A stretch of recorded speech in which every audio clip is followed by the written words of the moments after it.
Abigail Whitmore did not cry at her husband's grave. She had already used up every tear she had during the 3 nights she sat alone on the floor of their empty cabin, listening to the silence where his voice used to be. By the time they lowered him into the ground, she had nothing left but a body that ached and a mind that kept asking the same question over and over. What do you do when the only person who ever believed in you is gone? She was 20 years old. She was alone. And somewhere behind her, a man she had never spoken to was already watching. If this story already has your heart, I want you to subscribe to this channel right now and follow Abigail's journey all the way to the end, because I promise you, it is going to surprise you. Drop a comment and tell me what city you're watching from. I want to see exactly how far this story has traveled. Now let's begin. The town of Harlan Creek, Texas had a particular way of deciding who a woman was before she ever opened her mouth. It did not matter what she had survived.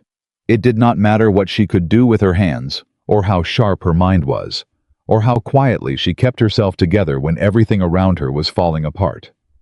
What mattered in Harlan Creek was what a woman looked like standing still, and whether the man beside her gave her any worth to borrow. Abigail Whitmore had been worth something once. When she married Thomas Whitmore at 18, people in town had smiled at her, spoken to her kindly at the general store, invited her to Sunday dinners. Thomas was a good man, a hard worker with honest eyes and a laugh that made the room feel bigger. And because he had chosen her, the town had decided she was acceptable. She had known, even then, that the kindness was not really for her, but she had been grateful for it anyway. Thomas died 14 months after their wedding. A fence post gave way during a branding, and the fall was bad. And the doctor who came from 2 towns over arrived too late to do anything but confirm what Abby already knew from the way the other ranch hands wouldn't meet her eyes when they came to the door. She was 19 years old when they buried him.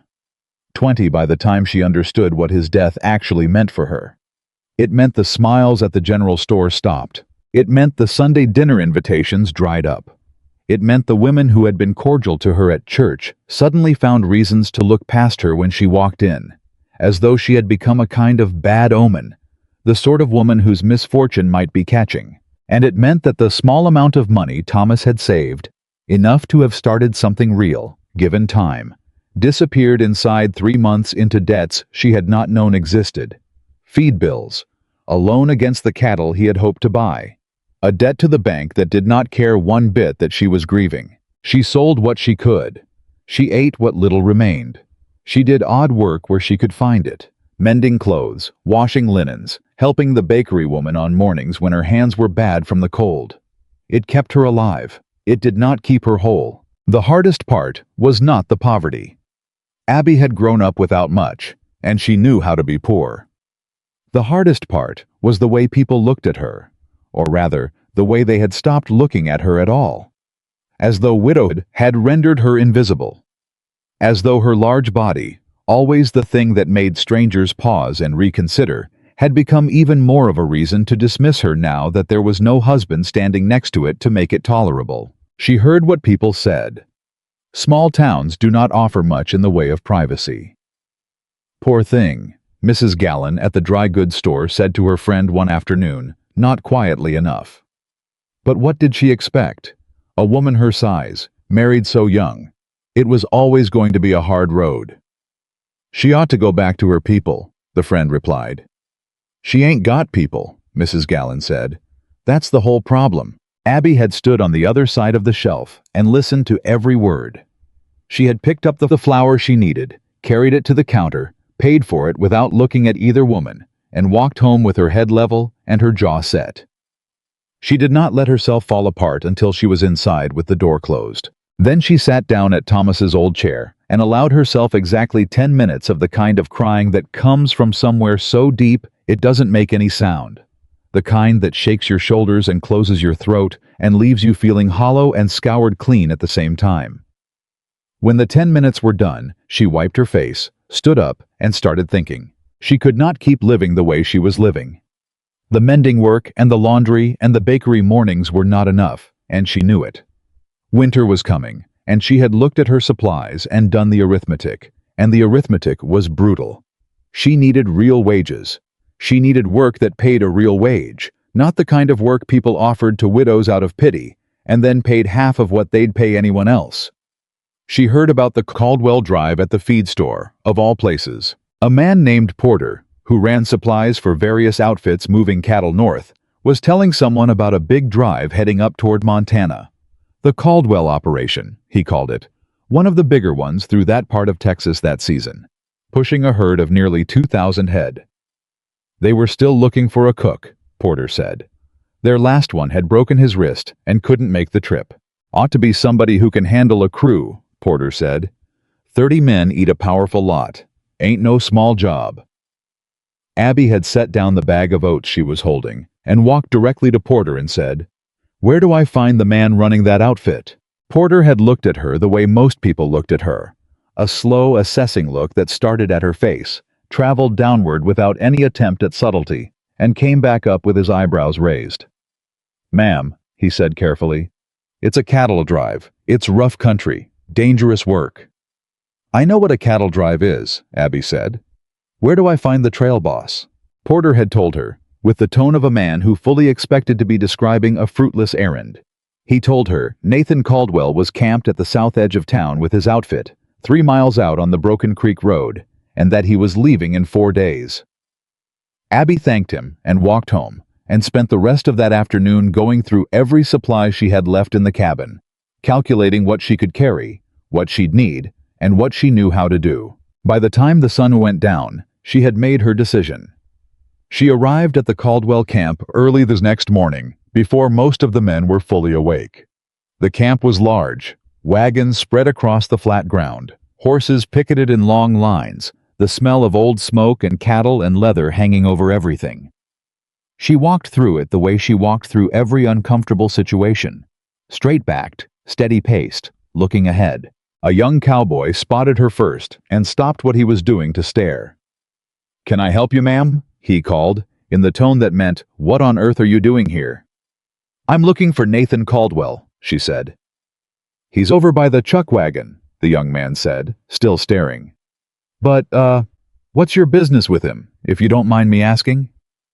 "I'm applying for the cook position," Abby said. The young man opened his mouth and then closed it again. He pointed toward the far end of the camp without another word. Nathan Caldwell was standing beside the chuck wagon with a mug of coffee and a look on his face that suggested he had already been awake for 2 hours and had encountered at least 3 problems before breakfast. He was a tall man, broad through the shoulders, with dark hair going gray at the temples, and a jaw that looked like it had been carved out of something stubborn. His eyes, when they moved to her, were direct and still. The eyes of a man who had learned to look at things clearly and decide quickly. He did not do the slow, traveling look. He looked her in the face. "Mr. Caldwell," Abby said, "my name is Abigail Whitmore. I heard you're looking for a cook. I'd like the job." Nathan Caldwell's expression did not change. "Where are you from?" he asked. "Harlan Creek," she said. "I've been cooking since I was 9 years old. I can manage a crew, manage supplies, manage a fire in any weather. I know how to stretch provisions, and I know how to keep men fed on long hauls when the supplies run short." "You ever cooked for a cattle drive before?" he asked. "No," she said. "But I've cooked for harvest crews, and I've managed a household on wages that would make your supply budget look generous." The corner of his mouth moved, not quite a smile, something considering. "You got a husband?" he asked. "I'm a widow," she said. "Family? Anyone expecting you back?" "No," she said. He studied her for a moment. Not her body. He was looking at her face, at whatever he could read there. She held his gaze and let him look. "The work is hard," he said. "The men aren't always polite. We'll be on the trail for 3 months, maybe more if the weather turns bad. You'd be the only woman." "I understand," Abby said. "The pay is $40 for the full drive," he said. "Standard terms. You leave when we leave, you stay till we reach Montana." $40. It was more money than she had seen in one place since Thomas died. "I accept," she said. Nathan Caldwell nodded once, slowly. "You can start this morning," he said. "Talk to Jensen. He'll show you what supplies we've got. I'll want dinner on the fire by noon." "Yes, sir," she said. She turned and walked toward the chuck wagon, and she did not let herself exhale until she was around the other side of it and out of his line of sight. She had a job. She had wages coming. She had 3 months to make herself indispensable enough that the world could not go back to ignoring her. What she did not know yet, what she could not have known, standing there in the shadow of that wagon running her hands over sacks of dried beans and flour and salt, was that the trail boss was still standing where she'd left him, mug in hand, watching the space she had just walked through. Jensen, the supply man, was a lean fellow in his 50s with a gray mustache and the kind of manner that was not exactly warm, but was not unkind either. He walked her through the inventory with business-like efficiency. What they had, what they'd pick up at the next supply stop, how the previous cook had organized things, and how quickly that organization had fallen apart since the previous cook had broken his wrist. 32 men, counting the boss, Jensen said. Plus you. Big eaters, most of them. They're used to decent food. Caldwell runs a good outfit and he pays fair, so he gets men who expect to be treated right. What happened with the last cook? Abby asked, not looking up from the barrel she was examining. Webb? Fell off the wagon drunk and landed on his arm, Jensen said, without evident sympathy. Second time he'd done something foolish. Boss would have cut him loose anyway, eventually. So the men are used to decent food from a cook who wasn't reliable, Abby said. That's about the size of it, Jensen agreed. All right, she said. I'll need to reorganize these supplies. The way they're packed right now, things will be spoiled before we hit the Red River. Jensen looked at her. Webb packed them that way. Webb packed them poorly, she said, and she said it without apology because there was no point being sorry about the truth. It won't take long if you can give me 2 hours and someone to help lift the heavy barrels. Jensen looked at her for another moment, then called over one of the young riders and told him to help the new cook with whatever she needed. The young rider, barely 17, with a face full of freckles and the uncertain air of someone who had not yet grown into his own limbs, looked at Abby with open surprise. He had clearly expected the camp cook to be a weather-beaten old man of some kind. "Ma'am," he said, blinking. "What's your name?" Abby asked. "Elliot, ma'am. Elliot Bunn." "Elliot," she said. "I'm going to need those 3 barrels moved, and then I'll need someone to hold the wagon cover while I retie the lashing on the left side. Can you do that?" Elliot straightened up, as though the directness of the instruction had steadied something in him. "Yes, ma'am," he said. She had the wagon reorganized and her first meal underway before Jensen came back to check on her. He paused at the edge of the cook fire and looked at the organized supplies, the properly secured wagon, the pot already beginning to produce something that smelled like actual food, and said nothing for a moment. "Noon," she reminded him, like Mr. Caldwell asked. Jensen nodded and left. She fed the crew at noon with a stew that used the old beans and the tough salt pork and the end of a bag of cornmeal in a way that somehow resulted in something that was hot and filling and did not taste like desperation. She watched the men eat. She watched their faces. She paid attention to who took a second portion and who pushed things around their plate, who ate fast and who ate slow, who thanked her and who didn't bother.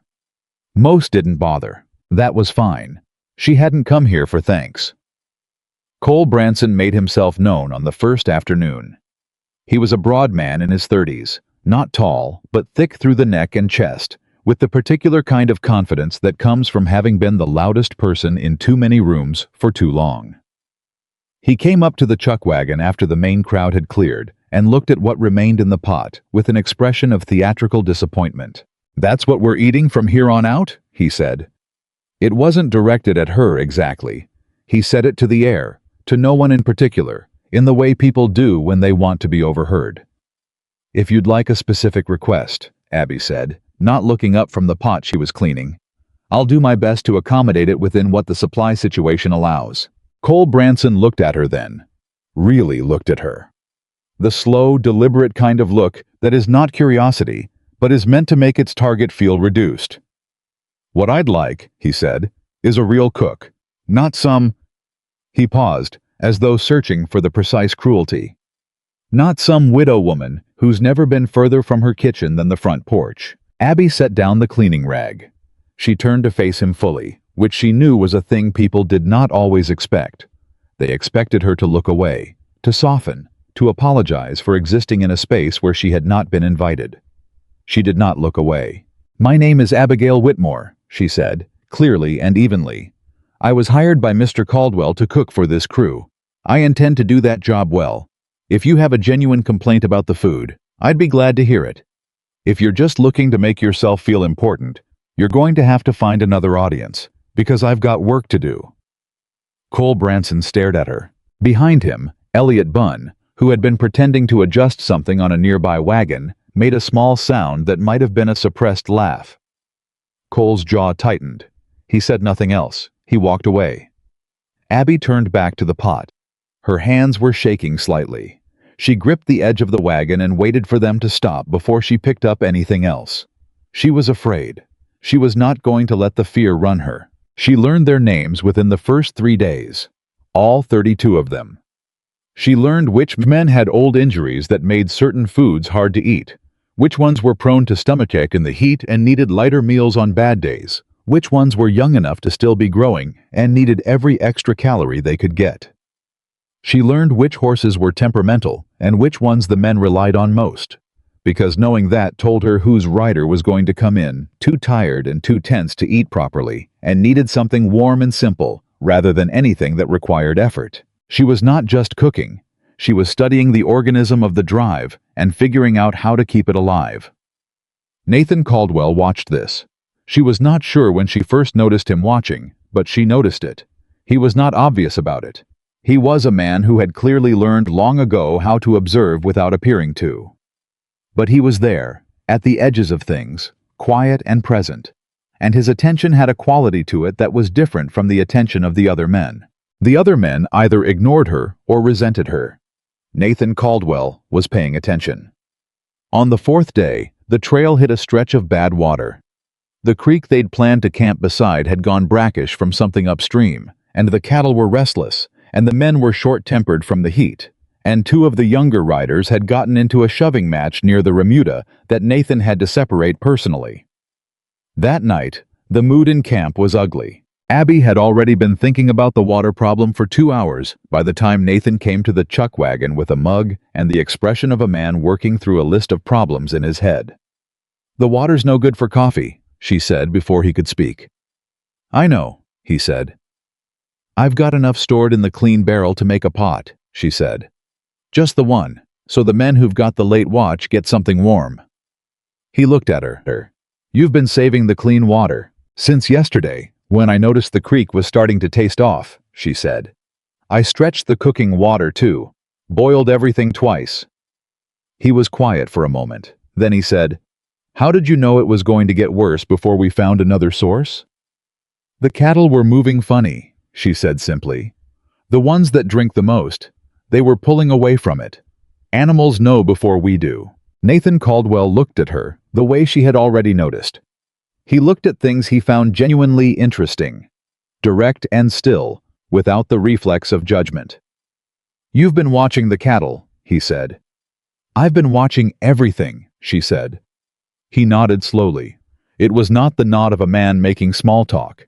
It was the nod of a man filing something away. He took his mug and went back to his rounds, and Abby stood beside her fire and breathed in the thin night air and told herself that it meant nothing, that she was here to work and to survive and to collect her $40 and go somewhere and start again. She told herself that firmly and clearly. She almost believed it. The first real test came at the end of the 2nd week, when 3 of the cowboys came down sick at the same time. Not dangerously sick, but sick enough to be useless. Fever and stomach trouble from something they'd eaten off the land that they hadn't bothered to ask her about first. Cole Branson was one of them. He lay under a wagon with a miserable expression and a bucket nearby, and told anyone who came close that he thought he was dying, though he was clearly not dying. Abby brought him plain broth and hard biscuits and set them beside him without comment. He looked at the broth and then looked at her. "I don't want your pity food," he said hoarsely. "It's not pity," she said. "It's the only thing your stomach can handle right now. You can drink it or not. Either way, you'll be back on your horse in 2 days." She turned to go. "How do you know it'll be 2 days?" he called after her. She glanced back. "Because I've seen this before," she said. "And because I put something in the broth that'll help. It'll work in 2 days." He drank the broth. 2 days later, he was back on his horse. He did not apologize. She did not expect him to. But the mocking stopped, and she counted that as sufficient. The weeks on the trail moved in a rhythm that was harder and more relentless than anything she had prepared for. Before the sun came up, she was already at the fire. While the men were sleeping, she was planning the next day's meals and calculating what the supplies could stand. After everyone else had eaten and gone to their blankets, she was still cleaning, still organizing, still thinking 3 days ahead. She wore the exhaustion, like she wore everything else, quietly, without making it into a thing that needed to be talked about. What she had not counted on was the loneliness. It was different from the loneliness of the cabin in Harlan Creek, where she had been surrounded by people who had known her and then decided she was not worth knowing anymore. This loneliness was simpler and stranger. She was surrounded by 32 men every hour of every day, and she was alone in a way that had nothing to do with the number of people nearby. She had no one she could talk to. Not really. Jensen was professional and decent, but not warm. Elliot was kind in the way boys his age are kind, observant and wanting to help, but without the capacity yet for the kind of conversation that could reach her where she actually was. And Nathan Caldwell was the trail boss, and she worked for him. And she was not the kind of woman who confused a man's professional attention for something else. Or she was trying not to be. It was harder to try on nights like the one 3 weeks out, when the sky was enormous and ridiculous with stars, and the cattle were quiet, and the camp was still.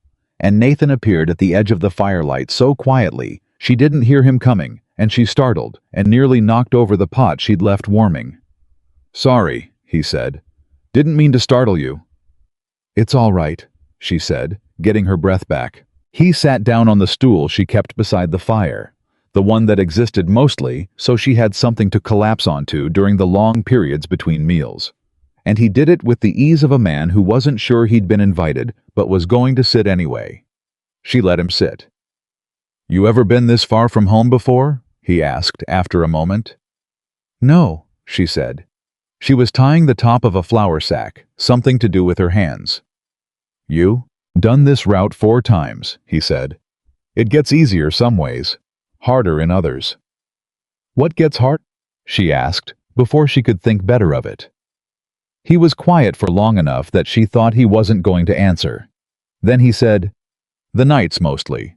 When you've got a crew depending on you, and you've done everything you can do, and it still feels like you're one bad weather system away from losing half of what matters." She looked at him sideways. "Do you mean the cattle?" "Sometimes," he said. He looked into the fire. She looked at the flour sack. "I heard you lost your husband," he said. "Not long before this drive." 14 months, she said. "Just over." "I'm sorry," he said. And it was not the practiced condolence of someone getting through a social obligation. He said it the way a man says something he means, but doesn't know how to say differently. "Thank you," she said. "My wife has been gone 4 years," he said. It came out simply, without the weight of a confession. Just a fact he was sharing. You don't stop missing them. You just make room for other things. "Do other things help?" she asked. He thought about that honestly, which she appreciated. "Sometimes," he said. "Work helps. My kids help." He paused. "Being around people who don't look at you like you're supposed to be someone you're not helps." She looked at him then, because she wasn't sure she'd heard that right, or wasn't sure he meant what she thought he meant. He was looking at the fire. "You should sleep," she said finally, because she needed the conversation to end before she did something foolish, like continue to want it to go on.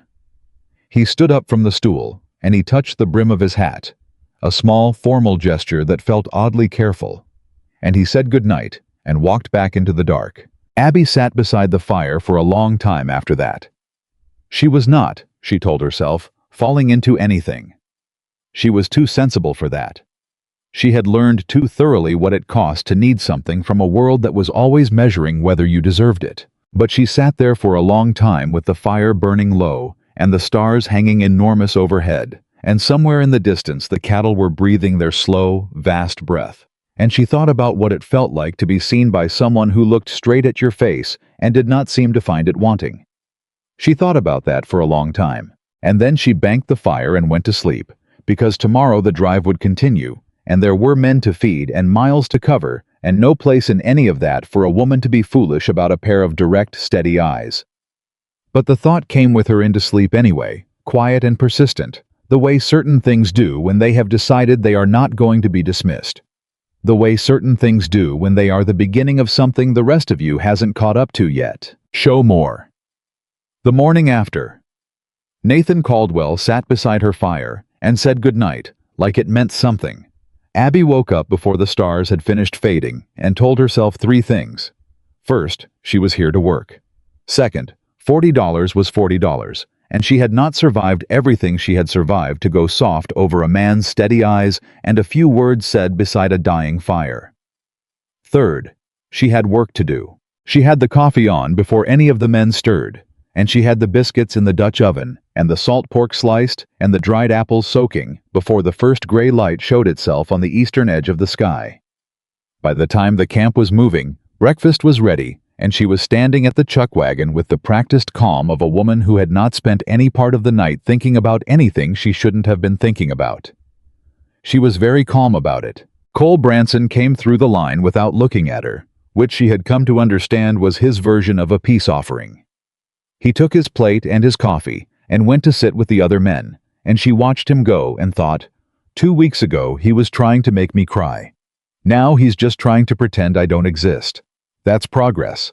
Elliot Bunn came through last, the way he always did, because he had learned, without her ever having to say it, that she usually set aside the best of the biscuits for whoever came last, and the best of the biscuits were the ones from the center of the Dutch oven, where they came out the most even. He knew this because he was a boy who paid attention to things, and she appreciated that about him the way she appreciated anyone who bothered to pay attention. "Morning, ma'am," he said, accepting his plate with both hands. "Morning, Elliot," she said. "How's the gray mare?" He blinked. "How'd you know about the gray mare?" "I heard you telling Jenkins she was favoring her left front leg yesterday afternoon," she said. "Did you get it looked at?" "Mr. Caldwell had a look at it last night," Elliot said.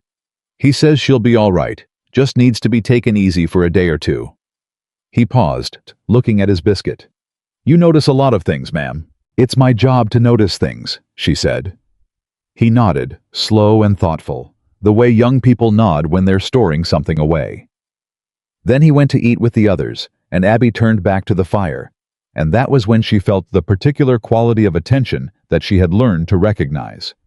She did not look up. Nathan Caldwell came to the chuck wagon last among the senior men, and he came the way he did everything, directly, without fuss. He held his mug out and she filled it, and he took a plate and she gave him one, and for a moment there was nothing between them but the ordinary morning business of a cattle drive. Then he said quietly, so only she could hear, "You sleep all right?" "Fine," she said. "You?" "Well enough," he said. He carried his plate off to where Jensen was waiting with the day's route map, and that was all there was to it. And Abby cleaned the Dutch oven and told herself that was exactly right and exactly what she wanted. She was very convincing. The trouble with the drive, the real trouble, the kind that sat in the pit of your stomach and didn't leave, was that it was not one hard thing. It was 30 hard things happening at the same time in different directions, and her job was to be the still center of all of them without ever letting any of the men see the effort it took to stay still. The water situation had improved, but the heat had not. By the 3rd week out, the days were brutal. The kind of heat that bakes through canvas and makes men irritable in ways they don't entirely understand, snapping at each other over small things because the real source of their misery is something they can't fight. She had learned to adjust the meals for the heat. Lighter fare at midday, when nobody wanted anything heavy, and something more substantial in the evenings, when the temperature dropped and the men came in from the ride tired and hollow and in need of something that felt like comfort. She had also learned to make the coffee strong enough to be worth drinking, but not so strong that it made the short-tempered men shorter-tempered. This was a more delicate calibration than it sounded. It was Cole Branson who tested her again on a Thursday afternoon in the fourth week, when the heat had been particularly savage, and two of the younger hands had nearly come to blows over something stupid near the remuda, and the general mood of the camp was a hair's breadth from ugly. He came to the chuck wagon in the middle of the afternoon when she was doing inventory, and he leaned against the side of it with his arms crossed and the particular expression he wore when he was building up to something. "Something I've been wondering," he said. She didn't stop counting. How a woman like you ends up on a cattle drive," he said. "Widow with no people, no prospects, signs on with 30 men she don't know." He let that sit for a moment. "Most women in your situation, they'd find a way to make themselves useful to one man in particular, if you take my meaning." She put down the inventory list. She turned around and looked at Cole Branson with an expression that did not waver and did not heat up, because she had learned a long time ago that the worst thing you could do when someone was trying to provoke you into something humiliating was to give them the satisfaction of the reaction they were expecting. "I take your meaning," she said evenly, "and I'm going to tell you exactly once, Mr. Branson, that if you say something like that to me again, I will go directly to Mr. Caldwell, and I will repeat your words to him verbatim. I don't know what he'll do about it, but I suspect you do." Cole Branson's jaw tightened. Behind him, 3 men who had been pretending not to listen stopped pretending. The camp had gone a half-degree quieter. "I was just making conversation," Cole said. "No, you weren't," Abby said. "And we both know it. Are we done here?" He held her gaze for a long moment. Then he pushed off the side of the wagon and walked away without another word. Abby turned back to her inventory. Her hands were not shaking this time. She noticed that, and she held on to it, because it told her something useful about the distance she had traveled since that first morning in this camp. What she did not see, because her back was turned, was Nathan Caldwell standing 20 yards away near the water barrel, coffee mug in hand, having arrived in time to hear the last 45 seconds of that exchange. She did not see the way his jaw set when Cole Branson spoke, or the way his hand tightened on the mug handle, or the way he very deliberately did not intervene because the woman beside the chuck wagon was handling herself, and inserting himself would have undermined exactly what she was doing. She did not see any of that. But Jensen did, and Jensen filed it away with the careful efficiency of a man who has worked for the same trail boss for 11 years and knows how to read what he sees. The mini-climax that changed the temperature of everything came on a night that had started out ordinary enough. The drive was 5 weeks out, moving through flat country that offered nothing dramatic in any direction, and the men were settling into the tedium that was the longest stretch of any cattle drive, the middle, where the excitement of departure had worn off, and the promise of arrival was still too distant to be real. Abby had finished the dinner cleanup and was sitting by the low fire going through the supply manifest when she heard it. Not loud. That was the thing about Elliot Bunn. He was not a crier. He was the kind of boy who had learned too early that crying did not help anything, and so he had gotten very good at the particular art of being upset quietly. But she heard it. A caught breath in the dark, about 15 feet away near the wagon wheel he liked to lean against when he had to write letters home to his mother. She set down the manifest. She picked up 2 mugs and the coffee pot that was still half warm, and she walked over to the wagon wheel and sat down beside him in the dirt, without asking permission, and without commenting on the fact that his face, in the firelight, was doing the careful, rigid thing that faces do when they are working very hard at not doing the other thing. She held out a mug. He took it. He wrapped both hands around it the way cold people do, even though the night was not particularly cold. She poured coffee into her own mug, and they sat there in the dirt beside the wagon wheel, and she did not say anything for a long time, because she had learned that silence is sometimes the only thing that will actually hold a person. Finally, Elliot said, in a voice that was trying to be steady and was mostly succeeding, "I got a letter at the last stop.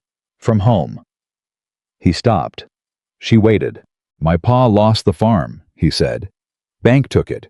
My ma and my sisters they're with my aunt now, but it's real small, and my aunt, she ain't." He stopped again.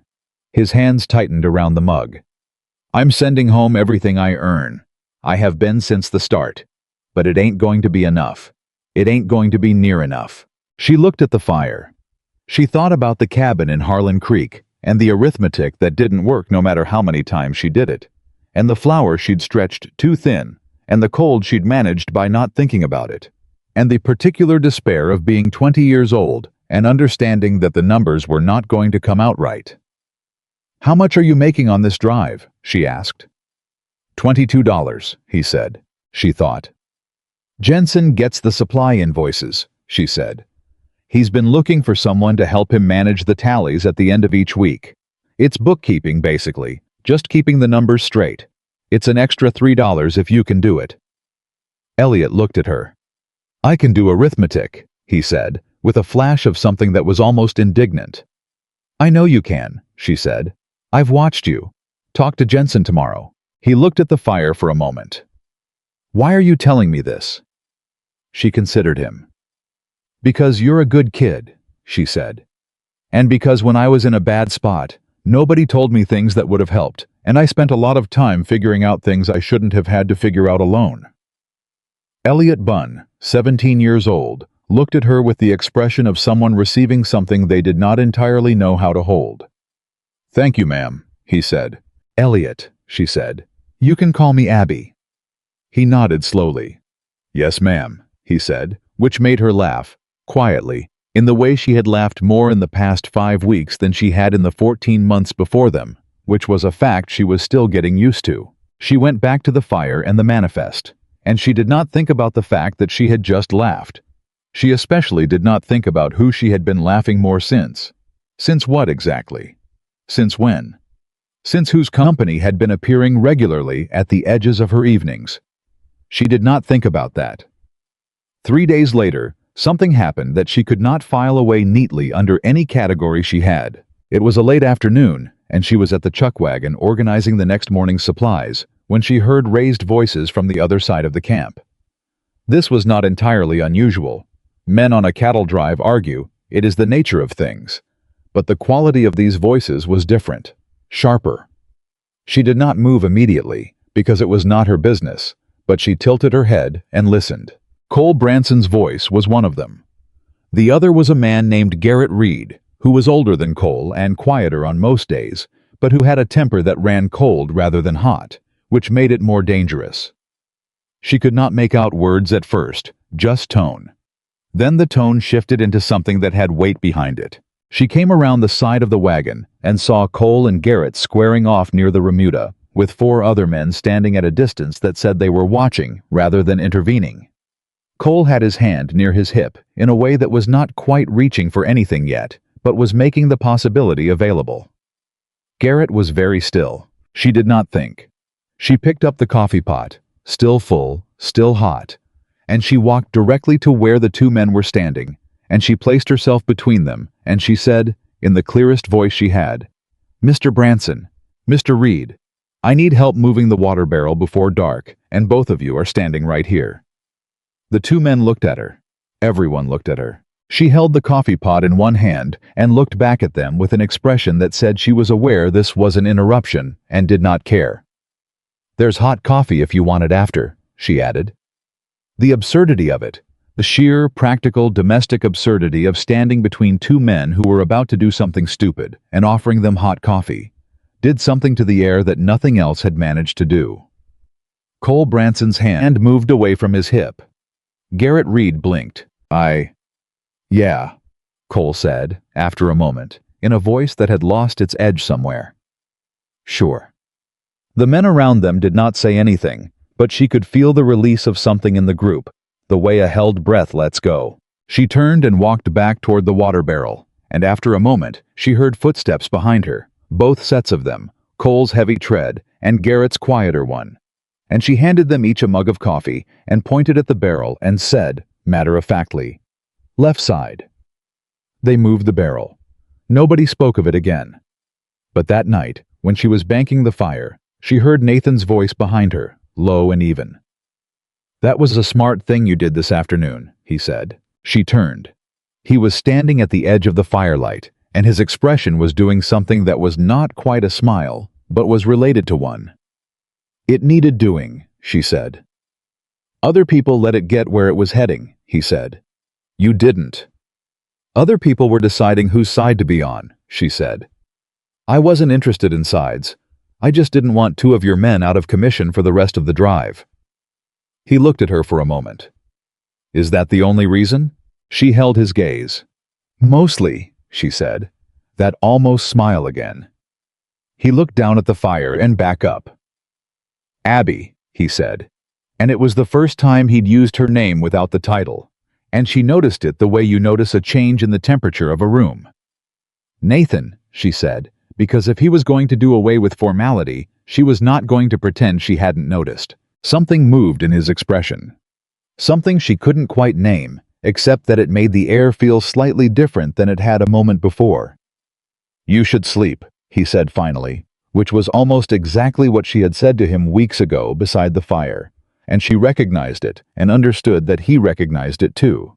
You as well, she said. He touched the brim of his hat and walked away, and she stood there in the dark for a moment longer than she needed to before going to her bedroll. The twist nobody saw coming happened at the end of the 6th week. The drive had been moving through flat country for days, and the monotony had settled over the men like a heavy coat, and Abby had been managing the subtle deterioration in morale that comes from too many miles and too little change in the scenery. She had started doing small things, finding ways to vary the meals even when the ingredients were exactly the same, discovering that if she made the coffee just slightly sweeter on Sunday evenings, it created a small ritual the men had begun to look forward to, telling Elliot to pass along certain information to the right people at the right moments. She had become, without quite planning it, the social weather system of the camp. Nathan came to her wagon one evening with the look he wore when something was bothering him, the particular set of his jaw that she had learned to read over the past 6 weeks, the slight compression of his mouth. He did not sit down this time. He stood beside the fire with his hat in his hand. I need to tell you something, he said. She waited. I've had a letter, he said. From the man I left in charge of my place in Montana. He paused. My daughter, Clara. She's been having a hard time. She's 10 years old and she hasn't... He stopped, looked at the fire, looked back. She stopped talking 3 months ago. The doctor says there's nothing physically wrong. She just stopped. Abby was very still. She was close to her mother, Nathan said.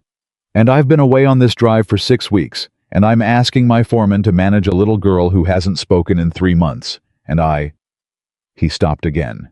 The hand holding his hat was tight around the brim. She understood then the full weight of what he had been carrying. All those nights at the edge of the firelight. The way he looked into the distance sometimes with an expression that was not about the cattle or the weather or the route. How old was she when her mother died? Abby asked. 6, he said. She was 6. 4 years of silence building in a little girl who had lost her mother and watched her father leave to run cattle across the country, and Abby thought about what that kind of loss does to a child who doesn't have the language for it yet. What's your son's name? She asked. Nathan blinked, slightly surprised by the shift. Marcus, he said. He's 13. And how is he managing? Better, Nathan said slowly.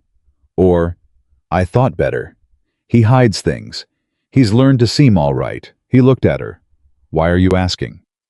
Because they're not the same, she said. A 10-year-old girl who stopped talking and a 13-year-old boy who learned to seem fine. Those are 2 different kinds of pain, and they need 2 different kinds of attention. She met his eyes. You know that. He was quiet for a long moment. You sound like you've been there, he said finally. Not in the same way, she said.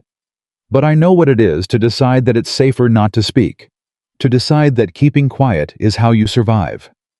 He looked at her with the expression that she was beginning to think of as his most real one. Not the trail boss expression, not the capable, decisive face he wore for the men, but the stripped-down one underneath it. The one that was just a man trying to do right by his kids and not entirely sure he knew how. I don't know how to reach her from here, he said. You probably can't, Abby said. Not from here, but you'll be home in 6 weeks. She held his gaze. And you'll figure it out then. You're not the kind of man who gives up on things. He looked at her for a long moment. A long, quiet, particular moment, in which something shifted between them that she could not have defined precisely, but that she recognized in her chest, the way you recognize a sound you haven't heard in a long time. "How do you know what kind of man I am?" he asked. It was not challenging. It was something else entirely. "I've been watching," she said simply. He was still for a breath. "Yeah," he said quietly. "I reckon you have." He put his hat back on. He looked at the fire, and then at her, and then at some middle distance that was neither. "Thank you," he said. "Abby." "Good night," she said. "Nathan." He walked back into the dark, and she stood beside the fire with her hands in her apron pockets and her heart doing something complicated and inconvenient. And she thought about a 10-year-old girl in Montana who had decided that silence was safer than speech. She knew that girl's logic from the inside, and she thought about a man who had been watching her from across the campfire for 6 weeks and had just, for the first time really, for the first time without the professional layer between them, let her see him back. She did not sleep quickly that night. What she did not know, what she could not have known, lying in the dark listening to the cattle breathe, was that in 4 days, everything was going to change. Not the slow, incremental way things had been changing. Fast. The way things change on the open plains when the sky turns the wrong color at the wrong time of day, and the cattle start moving, and the men reach for their hats, and the wind picks up, and suddenly there is no more time for slow or careful or gradual. The storm came out of the northwest at the end of the 7th week, and it came without warning, which meant Abby had 1 hour, less than 1 hour, to do everything that needed doing before the sky opened up and the camp became chaos. She started with the fire, not to put it out. That would happen on its own soon enough. She started by pulling the wood she had been quietly setting aside for exactly this kind of emergency. Dry wood, enough to matter, wrapped in oilcloth and tucked under the wagon in the least obvious spot. The men thought she was particular about the wood because she was fussy about her cooking. She was particular about the wood because she had grown up in a part of Texas where storms came fast, and the difference between dry kindling and wet kindling was the difference between a warm camp and a cold one. She moved the food supplies next, getting the most critical items: the coffee, the flour, the salt, the dried meat, secured in the waterproof boxes at the front of the wagon. The things that could stand water she left accessible. The things that couldn't, she buried under the canvas with a speed and efficiency born of doing the same thing in smaller kitchens, under smaller emergencies, for the past 20 years of her life. Around her, the camp was erupting into the controlled chaos of 30 men doing 30 different urgent things at the same time. Tents came down. Horses were moved. The cattle were already restless. She could hear them, that low, uneasy sound that meant they felt something the men hadn't caught up to yet. Cole Branson ran past the chuck wagon and stopped when he saw what she was doing. "You need help?" he said, and there was nothing in it except the urgency of the moment, which was the first time he had ever said anything to her that was purely and simply a practical offer. "The water barrels," she said immediately. "Get them lashed down before the wind hits, both of them, or we'll lose everything we've got stored." He moved without argument. 2 minutes later, Jenkins appeared. Then a man named Torres, who she had barely spoken to, but who had been watching her manage the camp for 7 weeks, and apparently decided that her authority over the chuck wagon area was not in question. She directed them the way she directed everything. Clearly, specifically, without waste. The left side of the wagon needed additional rope. The Dutch ovens needed to come down from where they were hanging. The lantern at the back needed to be secured, or it would smash. They did what she said. The storm hit with the full weight of a Texas norther at its worst. Wind first, the kind that gets inside your thinking, and then rain, hard and sideways, and then the darkness that turns afternoon into something closer to night. The cattle panicked. She could hear it. The sound of a herd moving wrong. The particular percussion of 2,000 frightened animals shifting direction at once. Through the rain and the wind, she heard Nathan shouting, heard the answering shouts of the cowboys riding hard to manage the edges of the herd, heard the sounds that meant everything was balanced on a razor's edge between containment and catastrophe. And then she heard the fire go out, She knew it before she looked, felt the absence of the heat at her back, the shift in the air. The fire she had been fighting to maintain through the first edge of the storm was gone. Around her, in the dark and the rain, the camp was a collection of sodden, exhausted men who had been fighting a panicking herd in the worst storm of the drive. And in approximately 30 minutes, they were going to come back, needing warmth and food, and something that told them they were going to be all right. Abby reached under the wagon for the dry wood. She was still building the fire when the first cowboys came in, soaked through and shaking, and one of them said, "No fire?" with the particular tone of a man who has hit his limit, and she said, "Give me 3 minutes." And she meant it. She had the fire going in 2.5. The first man who saw it, a rider named Alvarez, who she had spoken approximately 40 words to in 7 weeks, stopped in his tracks and looked at the fire, and then at her, and said, in a voice that had nothing polished about it, "How?" "Dry wood," she said. "Coffee's coming." He sat down where he stood, in the mud, 3 feet from the fire, and she did not tell him to move because there was no point, and also because she understood the relief of it, the specific relief of a fire when you had given up on warmth. The men came in groups, and each group found fire and coffee and food, and each group responded the same way, with a silence that was different from the silence of indifference. This was the silence of people who are confronted with something they did not expect and do not quite have words for. Cole Branson came in last from the herd, and he was limping, and there was something in his face that she had not seen before, not in 7 weeks of watching him. He was shaken, genuinely shaken, underneath all the noise and bluster, in the way a man gets when he has been close to something serious. He came to the fire and she handed him coffee, and he took it, and he looked at her, and he said, "Lo, the fire." "Yes," she said. He shook his head, not in dismissal, in something that looked, on Cole Branson's face, remarkably like respect. "How did you know to—" "I planned for it," she said simply.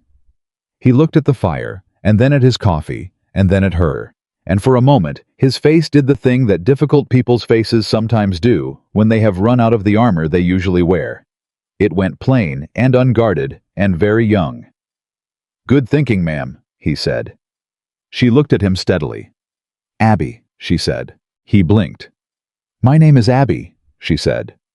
There was a pause. "Good thinking, Abby," he said. She nodded and turned back to the fire. Nathan was the last one in. He came into the firelight, and she saw immediately that he was limping on his right side, and that his hat was gone, and that there was a cut on his forehead that had been bled and stopped, but was going to need attention. He saw the fire and the men around it, and the coffee and the food, and his expression did the particular thing she had not seen on his face before. It lost its composure, just briefly, just for the second it took him to understand what he was looking at. Then he found her eyes across the firelight. She was already reaching for the clean cloth and the water she had kept aside. "Sit down," she said, in the same voice she used for everything on the trail. Direct, practical, without ceremony. He sat. She cleaned the cut on his forehead without asking, and he let her, and the men around the fire watched without comment because somehow the moment had a quality to it that none of them wanted to interrupt. "Clara," he said quietly, while she worked. Just the name. Just the one word. She understood what he meant. He had been thinking about his daughter while he was out in that storm, fighting a panicking herd in the dark, and he was telling her that, and she understood why he was telling her, and not someone else. "She's all right," Abby said. "She's with your foreman. She's safe." "I know," he said. "I know that." A pause. I know," she said. She finished with the cut and stepped back, and he looked up at her, and the firelight was doing things to both of them that she had stopped trying to pretend she didn't notice. "Thank you," he said. It was not about the cut. "You're welcome," she said. It was not about the cut either. Around the fire, 30 men drank their coffee and ate their food and did not say anything. But the temperature of the camp had changed in a way that was not about the fire. Something had settled.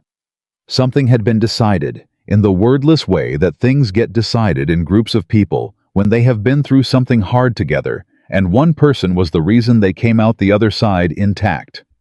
Nobody was looking past Abigail Whitmore anymore, and the trail boss, sitting beside her fire, with her careful work on his forehead and her steady voice still in his ears, was not looking past her either. He was looking directly at her. He had been for a while now, but tonight, for the first time, she let herself look back without immediately finding something else to look at. Just for a moment. Just long enough to understand that whatever was happening between them had moved past the point where she could file it under professional attention and keep walking. She did not know what to do with that yet, but she was beginning to think she was going to have to figure it out. The morning after the storm, nobody talked about it directly. That was the thing about men on a cattle drive. They did not sit down and process what had happened the night before. They got up, they checked their horses, they ate their breakfast, and they moved on, because the herd was not going to wait for anyone to have feelings about anything. But something had changed. Abby felt it in the way they came through the line that morning. Not the way they'd come through on the first day of the drive, treating her like a piece of equipment attached to the wagon. Not even the way they'd come through in the weeks since, when she had become someone they tolerated and occasionally appreciated. They came through differently now. Alvarez, who had sat down in the mud 3 feet from her fire the night before and looked at her like she had conjured something from nothing, handed his mug to her with both hands and said, "Morning, Abby," as though he had been saying her name for years. Torres nodded at her the way you nod at someone whose judgment you trust. Even the men she barely knew, the older riders who had kept their distance for the entire drive, looked at her with the particular expression that sits between respect and something warmer. The expression that says, "I see you now, and I should have seen you sooner." She did not make a production of it. She filled their mugs and handed them plates and said good morning and kept moving, because the meals did not cook themselves, and the supply situation still needed attention, and there were real practical things that had to be done regardless of what had shifted in the air of the camp. But she felt it. She felt it in a place she had stopped letting herself tend to for 14 months, a place that had been very quiet since Thomas died, and the town turned away, and the arithmetic stopped working, and she was not entirely sure what to do with the fact that it had apparently decided, without consulting her, to start paying attention again. Nathan was already gone by the time she finished the breakfast service. Jensen told her the trail boss had ridden out before dawn to assess the herd after the storm. Some of the cattle had scattered in the dark and needed to be gathered, and he'd taken 4 of the best riders with him. She thought about the cut on his forehead and whether he'd let anyone look at it again this morning, and then she stopped thinking about that because it was not her business in any category she was willing to name. She had the midday meal planning underway and the supply manifest revised by the time Cole Branson appeared at the wagon. He stood there for a moment, which was unusual because Cole Branson did not stand at things. He approached things directly and with the full volume of his personality, and standing quietly at the edge of someone's space was not a mode she had seen him operate in before. "You need something?" she asked, not looking up. "I owe you an apology," he said. She put down the manifest. She turned around and looked at him, because this was the kind of thing that deserved your full attention. Cole Branson looked like a man who was doing something uncomfortable and had decided to do it anyway, which she thought was probably the most honest version of him she had seen in 8 weeks. His jaw was set. His arms were not crossed. He was just standing there, exposed to the situation. "What I said to you," he said, "before the storm. The things I said in the first weeks. I was out of line. Way out of line." He paused. "And last night, when you kept the fire going. I've been on 3 cattle drives, and I've never seen anybody do what you did. Not the cook, not the trail boss, nobody." She looked at him for a moment. "I appreciate that," she said. "I mean it. Thank you." He nodded, with the stiff relief of someone who has gotten through something difficult and is not sure what comes next. "Can I ask you something?" she said. He blinked. "Sure." "What made you like that?" she said. "In the beginning. Not everybody's like that. You made a choice to come at me that way. I've been wondering why." Cole Branson looked at her with the expression of a man who had not expected the apology conversation to include a question. He was quiet for a moment. "My pa always said women had no business on the trail," he said finally.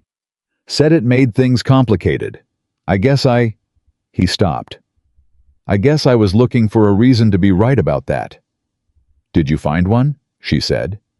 He snorted, which was as close to a laugh as she'd heard from him. "No," he said. "No, I did not." "All right then," she said. He stood there for another beat, as if he wasn't quite sure the conversation was over, and then he said, "We good?" "We're good," she said. He walked away with the look of a man who had put something down that had been heavier than he'd let on.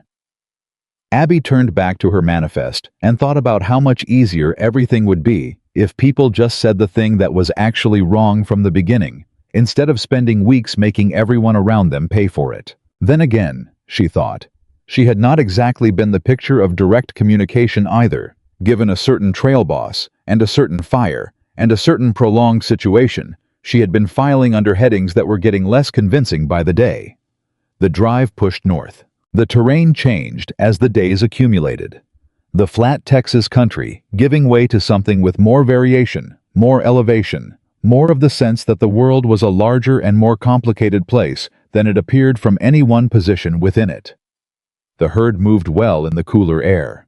The men moved better too, with the recovery that comes after a hard thing has been survived, and the end of the drive is beginning to feel real. It was in this stretch that Abby began to understand something about the way Nathan Caldwell worked. She had seen him manage the men for 2 months now, and she had taken note of the way he did it, the same way she took note of everything, carefully, without letting on that she was doing it. He was not a loud trail boss. He did not motivate through volume or theater. He moved through the camp with a consistency that the men had organized themselves around without necessarily realizing they had done it. The way people will orient toward a fixed point without being told to. How was fair? Genuinely fair, in the way that is harder than it sounds, because it means making decisions that are not always popular, and sticking to them even when the pressure to do otherwise is real. But what she had not understood until now, until she saw how he handled the aftermath of the storm, the scattered cattle, the shaken crew, the 100 small decisions that needed to be made in the first 24 hours after a crisis, was how much of what he carried without letting anyone see the weight. She understood that, because she did the same thing. She caught herself thinking that, one morning while she was working, and she stopped and set down what she was holding and stood there for a moment with the recognition of it. They were doing the same thing. They had been doing the same thing, side by side, for 2 months. The thought did not help her file things any more neatly.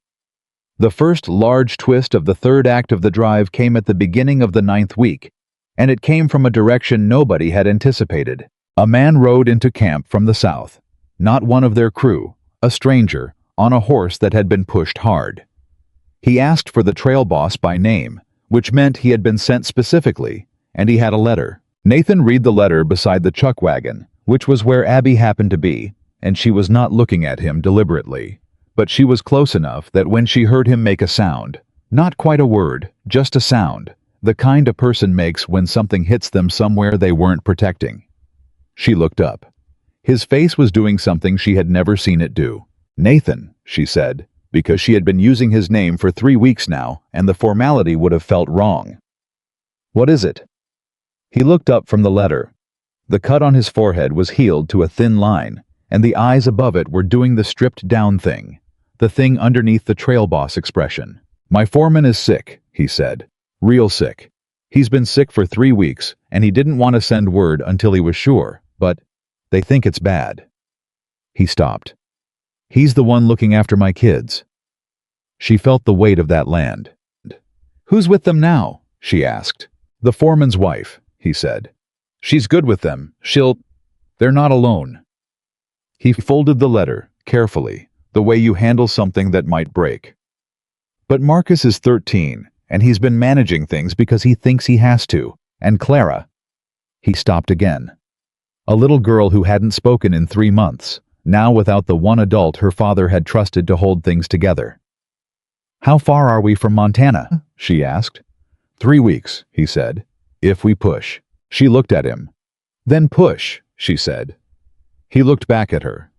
"The crew can handle 3 hard weeks," she said. "They proved that in the storm. You tell them what's happening. Not everything, but enough. And they'll push with you. These men respect you. They'll follow your lead if you let them." He was quiet for a moment. "You think I should tell them? I think you've been carrying your whole life alone for 4 years," she said, "and it's cost you. And I think the men out there would run this herd all the way to Canada if you told them your kids needed you home." Something moved in his face. "You know me pretty well," he said. "I told you," she said. "I've been watching." He looked at her for a long moment, with the expression she had come to understand was him seeing her the way she had needed to be seen since she was 19 years old and standing in a kitchen in Harlan Creek, trying to figure out what came next. Then he turned and walked toward the crew. She heard him from across the camp. Not the words, just the tone. Direct, honest. The kind of speech that does not perform itself, that just says the thing it means. And she heard the response of 30 men who had been through a storm and a stampede scare and 8 weeks of hard miles with this man, and whose response was immediate and uncomplicated. They would push. They pushed. The next 3 weeks were the hardest of the drive, and also, in a way, she would not have been able to explain at the time. The most alive she had felt since before Thomas died. There was something about being genuinely needed. Not tolerated, not employed out of necessity, but needed, that reorganized something in her. The days were longer. The work was harder. She stretched supplies in ways that would have seemed impossible 2 months ago, and she managed a crew that was running on less sleep than was ideal, and she did it without breaking stride, and the fact that she could do it without breaking stride was something she was still learning about herself. Elliot Bunn had gotten the bookkeeping job with Jensen, and he had turned out to have a genuine talent for numbers that impressed even Jensen, who was not easily impressed. He came to her one evening with the supply tallies and a look on his face that was different from the uncertain boy who'd helped her move barrels on the first morning. "We've got enough to make Montana," he said. "It's tight, but it's there." "I know," she said. "I ran the same numbers this morning." He looked at her with that particular expression, the one that was becoming familiar on the faces of the people in the camp, the one that said, "I should not be surprised, and yet."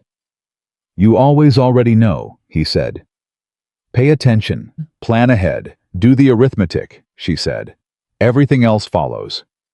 Elliot smiled, a real one, the kind that changed his whole face. "You sound like you're about to put that on a sign," he said. She laughed.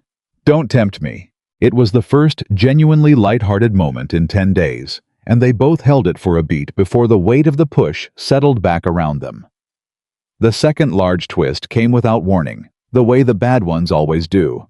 It was the second week of the push north, mid-afternoon, and the herd was moving well, and the sky was clear, and everything about the day said nothing was wrong. And then the sky to the east turned brown. Not storm brown, smoke brown. Abby saw it from the chuck wagon, and her stomach dropped before her mind had fully caught up, because she had seen that color of sky before, as a child. And she knew what it meant in a way that lived in her body, rather than in any thought she was having. Wildfire. The smell hit the cattle before the visual fully registered for the men, and that was when things went fast and bad simultaneously. 2,000 animals with fire somewhere in the wind, and a sudden collective decision to move, not to scatter, not yet, but to shift, the whole mass of them pressing together, and then pressing in a direction. And the direction they were pressing was wrong. A slight angle that would, if it continued for another 3 minutes, turn into a full run toward a draw that had nowhere to go. She heard Nathan's voice cut across the noise. She could always pick it out, she had realized weeks ago, even when the camp was loud. And she heard the men responding, heard the horses moving, heard the particular chaos of a stampede trying to happen, and 30 men trying to prevent it. And she heard, underneath all of that, a sound that stopped her. One of the horses in the remuda had broken loose. Not a working horse. She knew this horse, a young gelding named Copper, barely 3 years old, that Elliot had been working with for the past 2 weeks. She knew this horse because Elliot talked about him the way people talk about things they're quietly proud of, and she had heard the name enough times that she'd started paying attention when she saw the animal. Copper had broken loose and was running directly toward the edge of the herd, and Elliot Bunn, who was 17 years old and had not thought this through, was running after him. "Elliot," she said, and she didn't say it loudly because he couldn't hear her from this distance, and then she moved. She moved the way she had moved every crisis on this drive, without waiting for someone else to decide, and without the hesitation that comes from wondering whether she had the right to act. She grabbed the long rope from the sides of the wagon, the one she used to help secure supplies in wind, and she ran. She was not fast. She had never been fast. She was a large woman who cooked meals for 30 men, and had never once in her life thought of herself as someone who ran toward things. But she was running now. She caught up to Elliot at the edge of the remuda, where he had managed to get close enough to Copper that the horse was uncertain, wanting to run, but registering the familiar presence, torn between panic and training.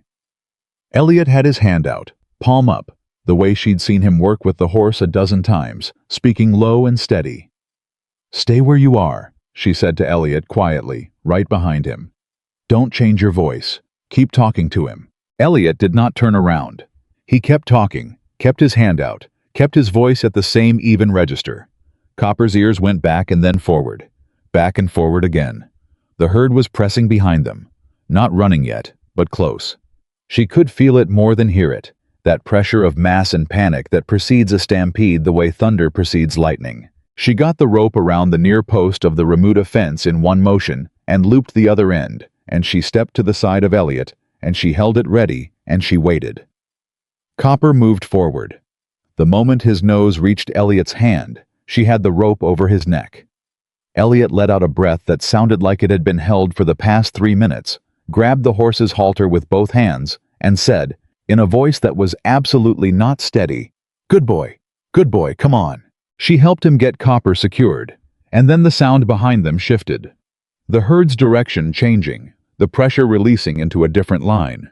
And she turned to see Nathan and 3 riders working the edge of the cattle, turning them, the angle correcting, the mass of the herd responding to the pressure of horses and voices, and the particular authority of men who knew what they were doing.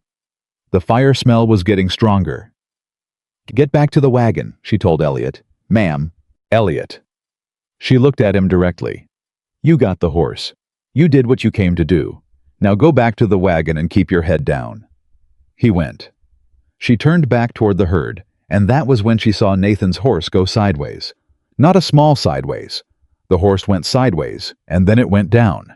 A stumble on the edge of a gully she hadn't seen, the ground soft from the last rain, and the horse going down fast and hard, and Nathan coming off it. He hit the ground to the right of the gully, which was the better option, but the herd was 20 yards away and still moving, and 20 yards was not a safe margin by anyone's arithmetic. The men saw it. They were already repositioning, already driving hard to create a gap. But they were too spread out, and the herd was moving, and there was a window of approximately 30 seconds before that window closed. She did not think. She grabbed the only thing within reach, the long wooden handle of the pole she used to manage the fire, a solid piece of hardwood 4 feet long, and she walked directly toward the cattle. Not run. She did not run. Running makes things worse with cattle, which she knew from a childhood near ranches, and a drive that had taught her 2 months of hard lessons about what animals respond to. She walked, and she swung the pole in the wide arc that said, "Move in a language cattle understand," and she stepped into the gap between the leading edge of the herd and the man on the ground, and she held her position. The cattle pressed. She held.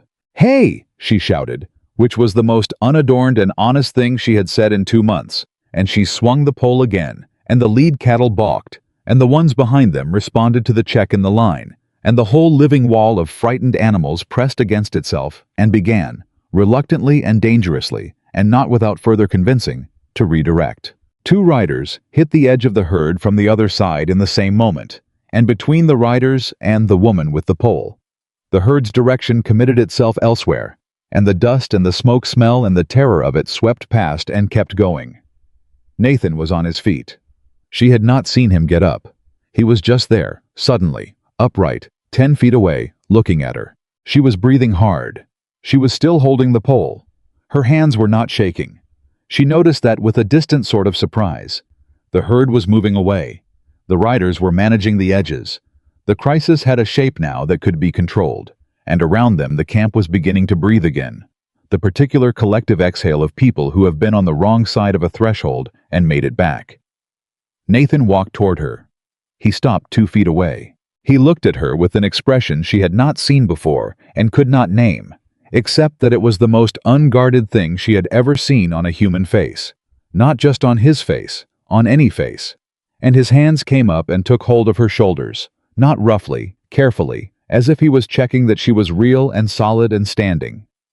"Are you hurt?" he said. "No," she said. He let out a breath. His hands were still on her shoulders. She was still holding the pole. "You walked into a stampede," he said. "It wasn't a full stampede yet," she said. "Abby." "I know," she said. He looked at her for a moment. That was not a professional moment, and was not a trail boss moment, and was not any of the managed, careful moments they had been having for 2 months. "Why?" he said. She looked back at him. "You know why," she said. Something moved across his face. Something large and quiet, and entirely certain of itself.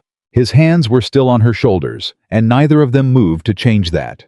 And around them the camp was collecting itself from the crisis, and the men were talking, and the cattle were settling, and the whole enormous ordinary world of the drive was continuing its motion, and right in the center of all of that, they stood still. Cole Branson walked past them, stopped, looked at the two of them, said nothing, and kept walking. Jensen, from across the camp, observed this and did not observe it, in the particular way Jensen had of seeing everything while appearing to see nothing. Elliot Bunn, from the safety of the remuda fence where he was still holding Copper's halter with both hands, watched with the open-faced clarity of 17 and thought that some things were very obvious to everyone except apparently the people involved. Nathan finally lowered his hands. He did not step back. "I owe you something," he said. "More than $40. "That's not what I was thinking about," she said. "No," he said. "I know that." He looked at her steadily. "That's not what I'm thinking about either." She held his gaze. "We have 2 weeks of trail left," he said. "When this drive is done—" "Nathan," she said, and she said it quietly and carefully because she needed him to understand something before he finished that sentence. "Don't say anything yet. We're still on the trail, and there are things that need finishing, and I am not a woman who makes good decisions in the middle of a crisis." He looked at her. She looked back. The corner of his mouth moved. That almost smile she had been cataloging for 2 months. "All right," he said. "When we're done." "When we're done," she said. He nodded once. He picked up his hat from the ground where it had fallen. He touched the brim, that small, deliberate gesture she had learned to read as its own kind of language. And he walked back toward the herd and the riders and the 1,000 things that needed managing. Abby stood with the pole in her hands and the smoke smell fading on the air, and the knowledge, settled and clear and no longer willing to be filed anywhere but where it belonged, that she was in trouble. The good kind. The kind she hadn't felt since she was 18 years old, and a man with honest eyes had looked at her across a room and decided she was worth knowing. She set the pole down. She walked back to the chuck wagon. There was dinner to make, and supplies to account for, and 2 weeks of trail between this moment and the next honest conversation she was going to have with Nathan Caldwell, and she intended to use those 2 weeks to figure out what exactly she was going to say. But even as she lit the fire and started the coffee and moved through the motions of her work, she was aware of something that had not been true this morning. The loneliness was gone. Not the work, not the exhaustion, not the weight of what the drive demanded every day. All of that was exactly the same. But that hollow space she had been carrying since the cabin in Harlan Creek, that silence where something necessary used to be, it was not empty anymore. She could not say when it had filled. She could not point to a single moment. It had happened the way most real things happen, without announcement, in the accumulated space of 10 weeks of fires and coffee and hard miles, and a man who had looked at her face from the first moment and had not looked away. Around her, the camp settled into its evening rhythm. Across the fire, Nathan Caldwell was talking to Jensen about the route, and he glanced up at the chuck wagon and then away. And in that brief glance was the entirety of the question they had both agreed to leave until they were done. She turned back to the fire. 2 weeks. She had 2 weeks to prepare herself for an answer, and she was not yet sure she knew what the answer was, only that it mattered in a way that not many things had mattered since she stopped letting things matter. That was the problem with allowing yourself to feel things again after you had learned to live without feeling them. It turned out you couldn't half do it. Either you were closed or you were open, and Abby had been open, she realized, for considerably longer than she had been willing to admit to herself. And there was nothing to do about that now except finish what she'd started. She was good at finishing what she started. She had, after all, kept 32 men alive across half a continent on ingredients that would have defeated a lesser cook, rebuilt a fire in the middle of a storm that would have stopped most people, and walked into the path of a cattle stampede with a fire poker because a man she had been trying not to have feelings about was in the way of it. She could handle 2 more weeks, and then she would see. The last 2 weeks of the drive had a different quality to them than anything that had come before. It was not easier. The miles were the same miles, the work was the same work, and the herd did not become cooperative simply because the humans managing it had arrived at some private emotional reckoning. There were still days when the wind was wrong and the cattle were restless and the men were short-tempered from too many miles and too little sleep. And on those days, Abby managed the camp the way she always managed it, steadily, practically, without theater. But something had shifted in the atmosphere between her and Nathan Caldwell, and neither of them pretended otherwise, and somehow that was its own kind of relief. They had agreed to wait. They were waiting. And in the waiting, there was something almost gentle, the knowledge that there was a conversation coming that mattered, and the choice to let it come in its own time, rather than forcing it. He still came to the fire in the evenings. He still sat on the stool and drank his coffee and said things that were sometimes practical and sometimes not. And she still stood on her side of the fire and answered him. And the ease of it was different from what it had been in the beginning. The beginning had been careful. This was not careful. This was 2 people who had already seen each other in the worst and most honest circumstances that a cattle drive can produce, and had kept showing up anyway. Cole Branson noticed. She could tell from the way he had stopped pretending to be indifferent when he passed the chuck wagon in the evenings. Jensen noticed. Jensen noticed everything and said nothing, which was exactly what she would have expected from Jensen. Elliot noticed and was transparently delighted about it, which she found both touching and slightly mortifying. She let all of it be what it was. The drive crossed into Montana on a Tuesday, and the mountains in the distance made the men quiet in the way that distances make people quiet when they've been working toward something long enough that its arrival feels slightly unreal. The herd was intact. Not perfectly, they'd lost a handful over the long miles, which was within the range of what was acceptable on a drive this size. And the men were tired in the deep way that comes from doing something hard for long enough that the exhaustion has become part of how you understand yourself. She was tired too. She was tired in the same deep way, and she recognized it as the kind of tired that is also, in a strange paradox, the closest thing to satisfied she had felt in a long time. She had done the job. She had done it well. And the $40 she had agreed to for 10 weeks of the hardest work of her life felt, now, like approximately 1/4 of what the work had actually been worth. But it did not feel like less than she deserved, which was different from how she had felt at the start. She was learning, slowly and with significant resistance, to locate her own worth somewhere that did not depend on what other people decided to assign it. It was Nathan's voice she heard first on the morning they reached the delivery point, the final meeting place where the buyer's men were waiting with their tallies and their bills of sale. His voice carrying across the camp with the authority it always carried, clear and direct, giving the final instructions, and she stood at the chuck wagon and listened to it and thought, 10 weeks ago, I did not know this voice existed. Now I can pick it out from across a camp in the dark. That was a thing that had happened to her. She was still not entirely sure what to do with it, but she had stopped trying to put it somewhere it didn't fit. The handoff took most of the day. Counting cattle, checking tallies, the endless negotiation of men with money and men with animals trying to agree on the value of both. Abby fed the crew in shifts, keeping food ready for men who came and went at irregular intervals, and she watched the final stages of the drive conclude from her position at the chuck wagon with the feeling of someone who has been part of something large and is now watching it resolve itself.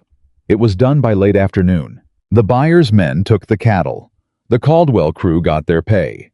Nathan distributing wages with the same directness he brought to everything, going through the line of men himself, shaking hands, saying something specific to each one. She watched him with Elliot, saw something pass between them that was more than the transaction of wages, saw Elliot stand a little straighter and nod with the expression of someone who has been told something true about himself. Good, she thought. Elliot deserved that. Cole Branson got his wages and started to walk away, and then turned back and extended his hand to Nathan and said something she couldn't hear, and Nathan shook his hand with the look of a man accepting something that had been a while coming and was glad of it. Then Nathan walked toward the chuck wagon. She had known he was going to, and she had spent the last 4 hours preparing herself for it, and she was still not ready, which she supposed was the nature of conversations that actually mattered. He stopped a few feet from her. He had his hat in his hand. He looked the way he looked when he was about to say something real. The trail boss expression set aside, the underneath one present and unguarded. "Well," he said. "Well," she said. He looked at her for a moment. "You did good work," he said. "The best cook I've ever had on a drive. Better than that, truthfully. Better than I can put in those terms without it sounding like I'm only talking about the work." She held his gaze. "But?" "No but," he said. "No but at all." He turned his hat slowly in his hands, a gesture she recognized as his version of finding words. "I've been thinking about what I was going to say since the fire 2 weeks ago. I've had a lot of time to think about it." "So have I," she said. "I expect you have." His eyes were steady on hers. "I told you when the drive was done, I'd say what I needed to say. We're done." Her heart was doing something inconvenient, and she let it. "My ranch is 3 hours north of here," he said. "It's a working ranch, real work, hard work, nothing like an easy life. I've got 2 kids who need more than I've been able to give them on my own, and a foreman who's been sick, and more problems than I've got solutions for at the moment." He paused. "I'm not offering you something simple or pretty." "I know that," she said. "I'm asking you to come north with me," he said. "Not as the cook, not as an employee. I'm asking you to—" He stopped, started again. "Abby, I am asking you to give me the chance to show you what I mean by this, properly, in a life that isn't a cattle drive. Because I have been watching you for 10 weeks, and I know enough to know that what I feel is not about the trail or the circumstance or the fact that you pulled me out of the path of a stampede. Though that last part is not nothing." She looked at him. "I know what I'm asking," he said. "I know you've got your own grief and your own life to rebuild, and I am not asking you to forget any of that or to give up anything that's yours. I'm asking—" He stopped. I'm asking if you're willing to find out." The camp was quiet around them, in the way that camps get quiet when something is happening that everyone knows is happening and everyone has the sense not to interrupt. She had thought about what she would say.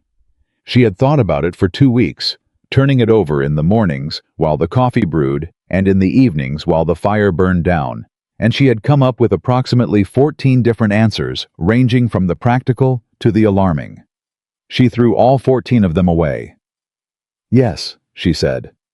He stilled. "Yes," she said again, because it bore repeating and because she meant it completely, without qualifications. "I'm willing to find out." He looked at her for a moment with the expression she had been cataloging for 10 weeks and had never fully named until now, and now she had a name for it. Hope. That was the name for it. The specific hope of a man who has been alone for 4 years and has just heard the word he was asking for. He put his hat back on. He reached out and took her hand, and he held it with the deliberate care of someone who is aware that they are holding something important, and he said simply, "Thank you." "Don't thank me yet," she said. "I haven't met your children." That almost smile became a real one, and it was the first time she had seen it in full, unreserved, unguarded, and it rearranged something in her chest on a level she was going to need some time to think about. "No," he said, "you haven't." The 3-hour ride north felt nothing like the 10 weeks of trail that had preceded it.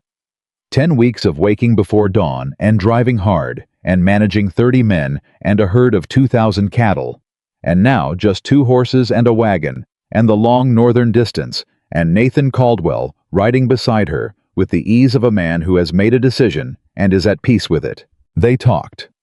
Actually talked, in the way they had been circling for 10 weeks without quite arriving. Not about the drive, not about logistics, not about the practical things that had been the structure of every conversation for 2 months. She told him about Thomas. Not just the fact of him. Nathan had known the fact of him from the beginning. But the truth of him, the specific person he had been, the way his laugh made a room feel bigger, and the way he had looked at her as though he had weighed all the options and chosen deliberately and was glad of it. She told him this without apology and without the careful management she had been applying to her own memories for 14 months. And Nathan listened the way he listened to everything, fully, without trying to redirect or minimize. "He sounds like a good man," Nathan said, when she had finished. "He was," she said. "He was a genuinely good man." A pause. The horses moving, the miles passing. "You don't have to make room for this," Nathan said. "Not as a withdrawal, as a check, a genuine one. Not because of the drive or because of what I said back there. If you need more time."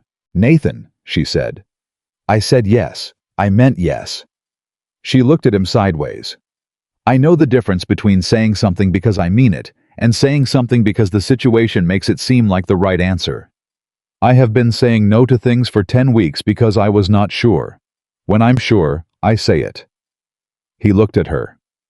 "You're the most direct person I've ever met," he said.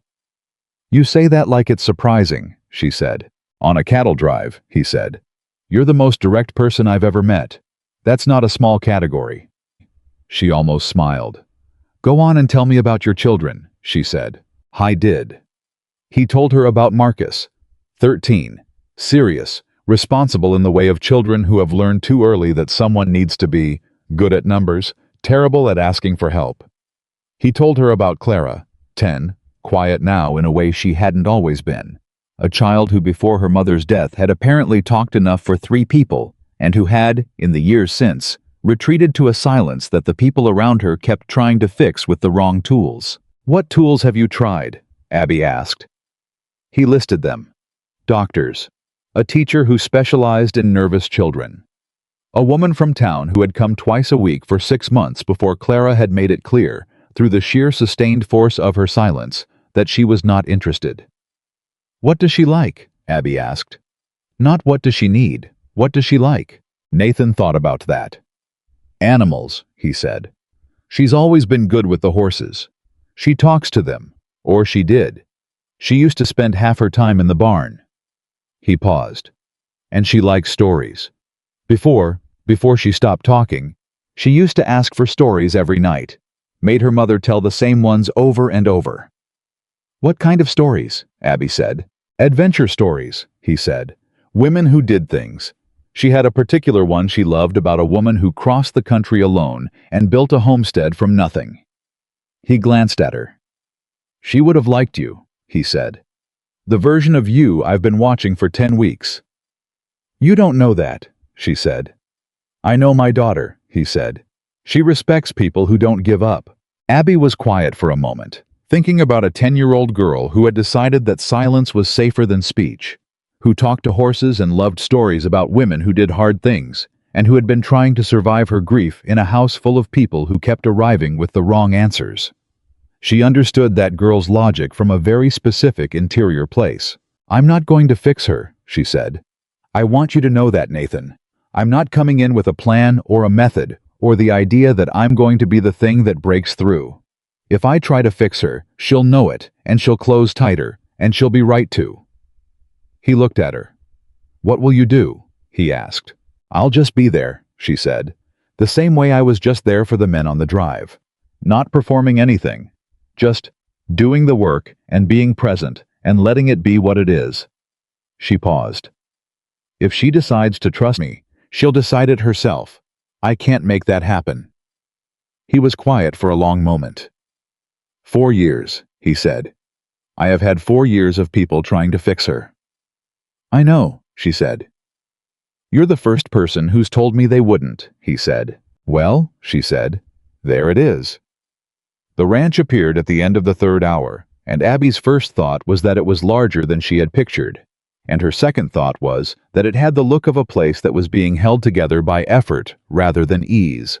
Solid, maintained, but with the particular quality of a home that had been missing something domestic for a long time. Nathan's foreman, a man named Gil Haskell, came out to meet them. He was moving carefully, the way people move when they're further from recovered than they want to admit, and his face when he saw Nathan had the relief of a man who has been managing more than he could comfortably manage for longer than was fair. "Good to have you back, boss," Gil said. He looked at Abby with the calibrated expression of a man deciding how much to reveal about his curiosity. "Ma'am, Gil, this is Abigail Whitmore," Nathan said. "She cooked for the drive." A slight adjustment in Gil's expression. Not quite surprise, more like the face of a man putting together two pieces of information and arriving at a conclusion he is too professional to say out loud. "Ma'am," he said again, with warmth that had not been in the first one. "How are you feeling?" she asked him directly. He blinked. "Getting there," he said. "Doctor says another 2 weeks, and I'll be back to full." "Good," she said. "Don't push it before then. There's no problem on a ranch that gets better faster if you make yourself sicker solving it." Gil Haskell looked at her for a moment, and then looked at Nathan with an expression that said something clear and specific. And Nathan returned a look that said, "I know." "Where are Marcus and Clara?" Nathan asked. "Barn," Gil said. "Marcus is doing the evening feed. Clara's—" He paused. "Clara's with him. She's been in the barn most afternoons." Nathan nodded. He looked at Abby. She could see the particular tension of a man who is about to walk back into his own life after a long absence and is not entirely sure of his welcome within it, and she thought, he has been afraid of this. Not the cattle drive, not the stampede, not the storm. He has been afraid of this. "Go," she said quietly. "I'll sort myself out." He looked at her. "Go see your children," she said. "I will be here when you're done." He touched the brim of his hat, that small, deliberate gesture she had been reading for 10 weeks, and he walked toward the barn.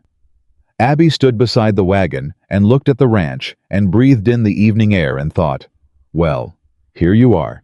You left Harlan Creek with nothing but $40 worth of hope and a decision, and here is where the decision led. Gil Haskell was still standing nearby, and he said, after a moment, "Can I help you with anything, ma'am?" "Is there a kitchen?" she said. He almost smiled. "There is." "Then that's where I'll start," she said. The kitchen was large and well-equipped and had the melancholy quality of a space that had once been the center of a home's life and had since become functional rather than warm. Clean enough, organized enough, but missing the particular quality that comes from someone who loves cooking, using a space the way it wants to be used. She built a fire in the stove. She found the pantry and took stock of what was there, which was more than adequate. A working ranch kept supplies, and Gil's wife had clearly been managing that part of things properly. She chose what she needed, and she started cooking, and the kitchen filled with warmth and smell, in the way that kitchens do when someone who understands what they're doing takes over, and she let it happen around her without thinking about what it meant. She was there for 20 minutes before she heard it. A sound at the kitchen doorway. She did not look immediately. She had learned on the drive that looking immediately at someone who is uncertain about being seen is the fastest way to make them disappear. She kept chopping. She kept the rhythm of the work steady and audible. Then, from the doorway, a voice she had not heard before. Small, careful, like a voice that had been unused for long enough that it was testing its own mechanism. "That smells good," the voice said. She kept chopping for 2 more beats, so the observation did not result in the attention being turned on the observer before she looked up. Clara Caldwell was 10 years old and had her father's eyes, direct and still, the color of creek water in summer. She was standing in the doorway with her hands tucked into her pockets and the expression of a child who has said the thing and is now waiting to see what happens next as a result. "I think it's going to be good," Abby said. "I'm not entirely sure yet. The rosemary might be too much." Clara looked at the pot. She took one careful step into the kitchen, and then another. "What is it?" she asked. "Beef stew," Abby said. "With potatoes and rosemary and whatever else I found in your pantry that looked like it belonged." Clara moved to the edge of the work table, close enough to see into the pot, not close enough to be too close. "We always had rosemary," she said. "Mama grew it." "It's good in stew," Abby said. "Your mama knew what she was doing." A pause. The careful, loaded kind of pause that happens when a child is deciding whether the person in front of them is going to handle what they've said properly. "People don't usually talk about her," Clara said. "They think it makes me sad." "Does it?" Abby said. "No," Clara said. "It's sadder when they don't." Abby looked at her directly for the first time, because the moment had arrived where looking away would have been the wrong choice. "I think that makes a lot of sense," she said. "She was your mother. Of course you want to talk about her." Clara looked at her with those direct, still eyes. "Papa says you kept the whole drive alive," she said. "Cole Branson said you were the best cook he'd ever seen, and he said it was the first time he'd ever apologized to a woman, and he said you deserved it."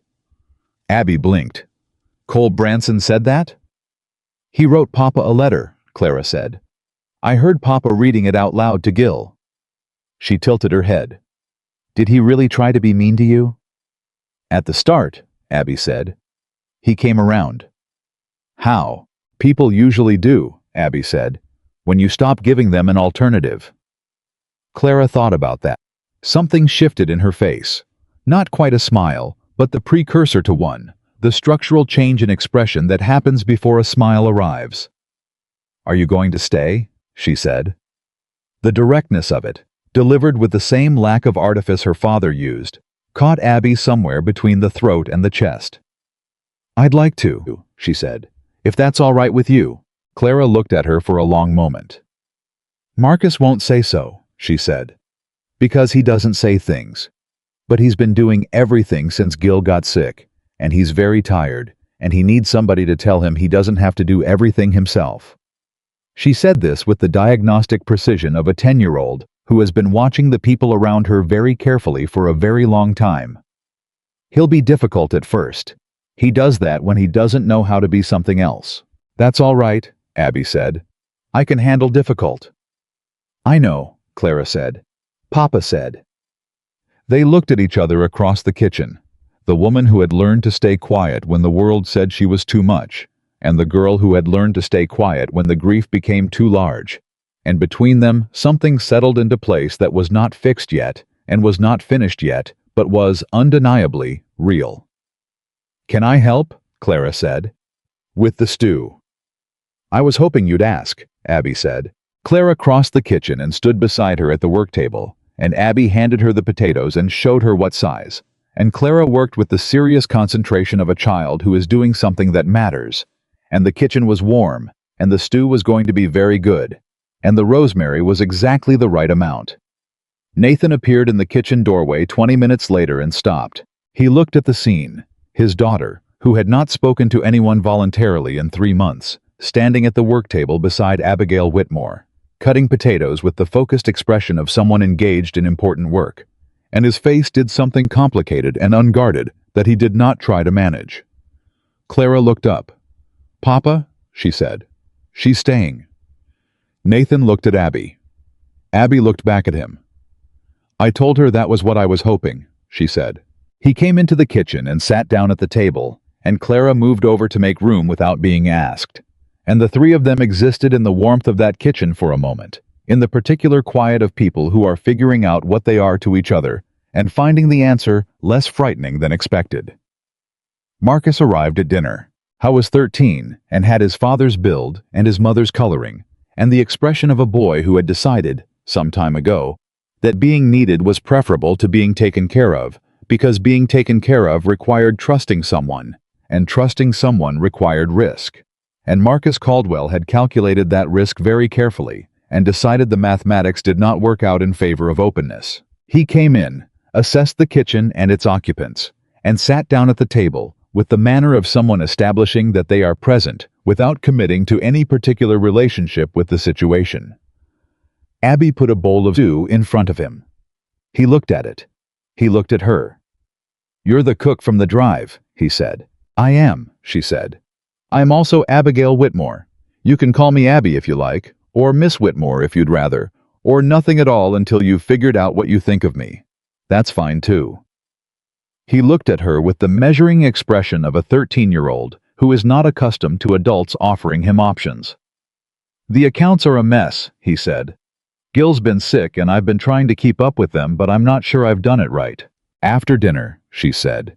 You can show me and we'll have a look. He stared at her. You do accounts? I managed supply invoices for 10 weeks on a cattle drive, she said. I can manage ranch accounts. A pause. The stew was getting cold in front of him, and then he picked up his spoon, which she understood as a form of agreement. They sat at the table, Nathan and Marcus and Clara and Abby.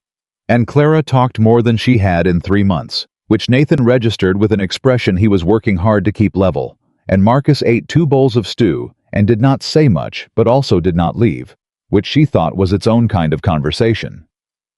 After dinner, Marcus brought her the account ledgers.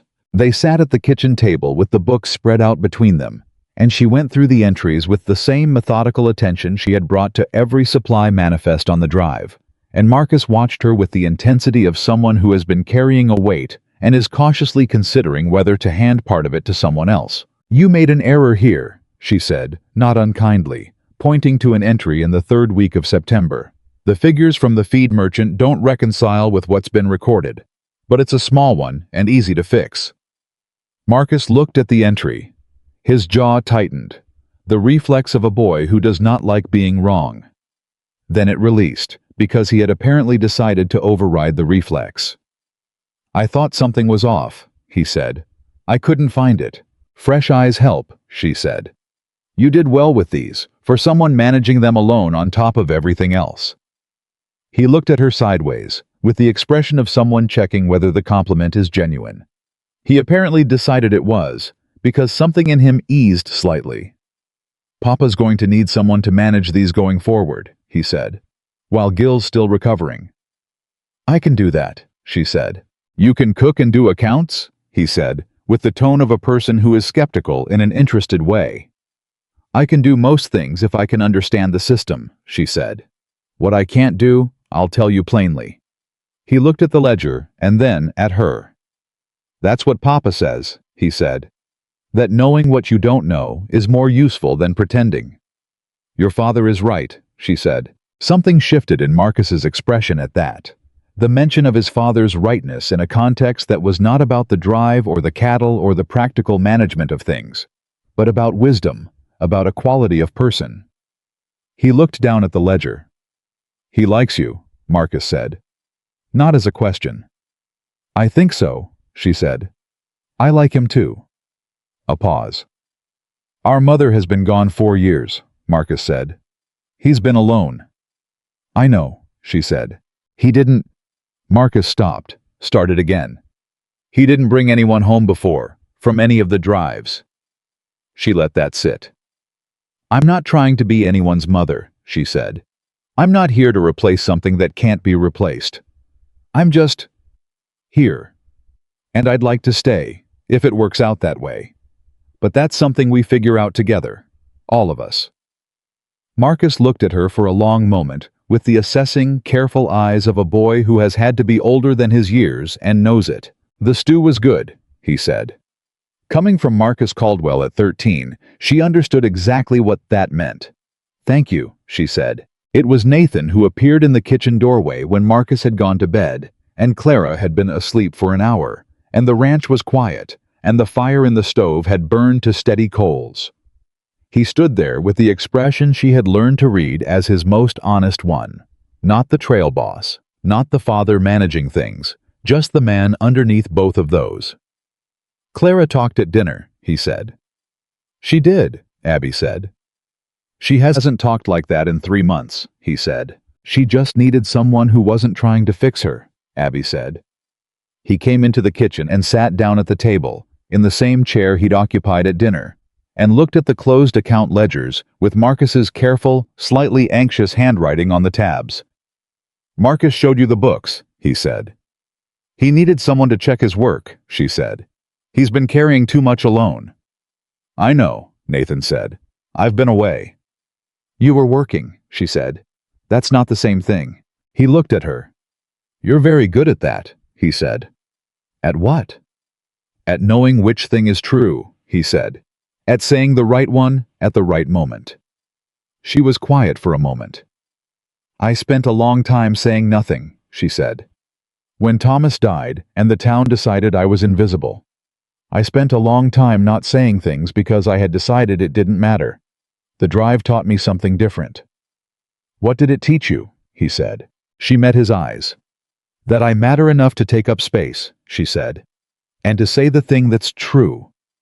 He was still across the table from her, with the fire burning low and the ranch quiet outside, and the children asleep above them. And his expression was the hope she had named at the end of the drive.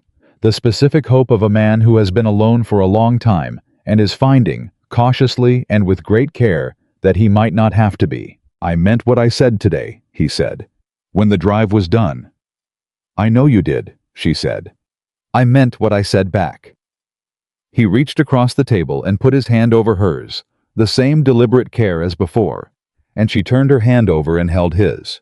And they stayed like that for a long moment in the quiet kitchen of a ranch in Montana, two people who had found each other in the most unlikely stretch of the world. There are things to work out, she said. Real things, practical things. I know, he said. I'm not going to stop being who I am, she said. The part of me that says the thing plainly and runs toward the problem and doesn't wait to be given permission. That's not something I'm capable of leaving behind at this point. Abby, he said, with a gentleness that had nothing diminishing in it. That's the part I fell in love with. The word landed between them, clear and steady, without apology or qualification. She looked at him. He looked back. I reckon, he said quietly, that this is where I ask you something more formal than what I asked at the end of the drive. Her heart was doing the inconvenient thing again. She let it. I reckon it might be, she said. He stood up from the table. He came around to where she was sitting, and he stood before her, and the expression on his face was the most real thing she had ever seen on a human being.